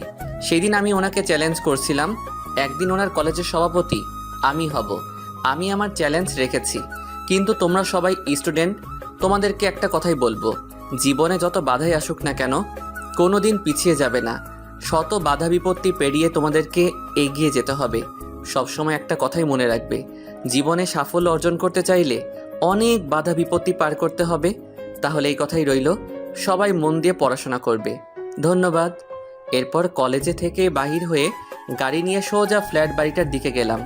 ফ্ল্যাট বাড়িতে ঢোকা মাত্রই একটা ভিডিও মেসেজ আসলো। ভিডিও মেসেজটা দেখে তো আমার কলিজার পানি শুকিয়ে গেছে। ভিডিওটাতে দেখানো হচ্ছে মাইশাকে কারা যেন কিডন্যাপ করে একটা বাগান বাড়িতে বেঁধে রেখেছে। আর ভিডিওতে বলছে আমার সব কোম্পানি এবং আমার 700 কোটি টাকা তার নামে করে দিতে হবে। কিন্তু কে হতে পারে? কে আমার শত্রু হতে পারে? কে কে কে কে কে হতে পারে? মাইশাকে কিডন্যাপ করেছে, সে যেই হোক না কেন, যে আমার প্রাণকে কিডন্যাপ করছে তাকে তো আমি ছাড়বো না। সে যেই হোক না কেন, তাকে আমি প্রাণে মেরে ফেলবো। এরপর ওইখানে আর না থেকে বাসায় চলে আসলাম। বাসায় এসে দেখি বাসার সব কিছু ভাঙা আর বাবা মার নিথর মৃতদেহ মাটিতে পড়ে আছে। আমি দৌড়ে গিয়ে বাবা বলে কান্না করে দিলাম। হঠাৎ দেখি বাবা একটু রেসপন্স করতেছে। তামিম, তুই এসেছিস, কিন্তু তোর সাথে আমরা থাকতে পারলাম না। কিন্তু মাইশা তোর কলেজে সভাপতি কিডন্যাপ করেছে, মাকেও মারার চেষ্টা করছিস, কিন্তু তুই শুধু তোকে বলার জন্য হয়নি। আল্লাহ আমাকে বাঁচিয়ে রেখেছে। আমার সময় শেষ হয়ে যাচ্ছে। না বাবা, তোমাকে আমি কিছু হতে দিব না, তোমাকে এখনই হসপিটালে নিয়ে যাব। এরপর বাবাকে কোলে করে গাড়ির কাছে নিয়ে যেতেই বাবার প্রাণটা চলে গেল। বাবা, বাবা তোমাদের নামে শপথ করতেছি, তোমাদের খুনিকে আমি বাঁচতে দিব না।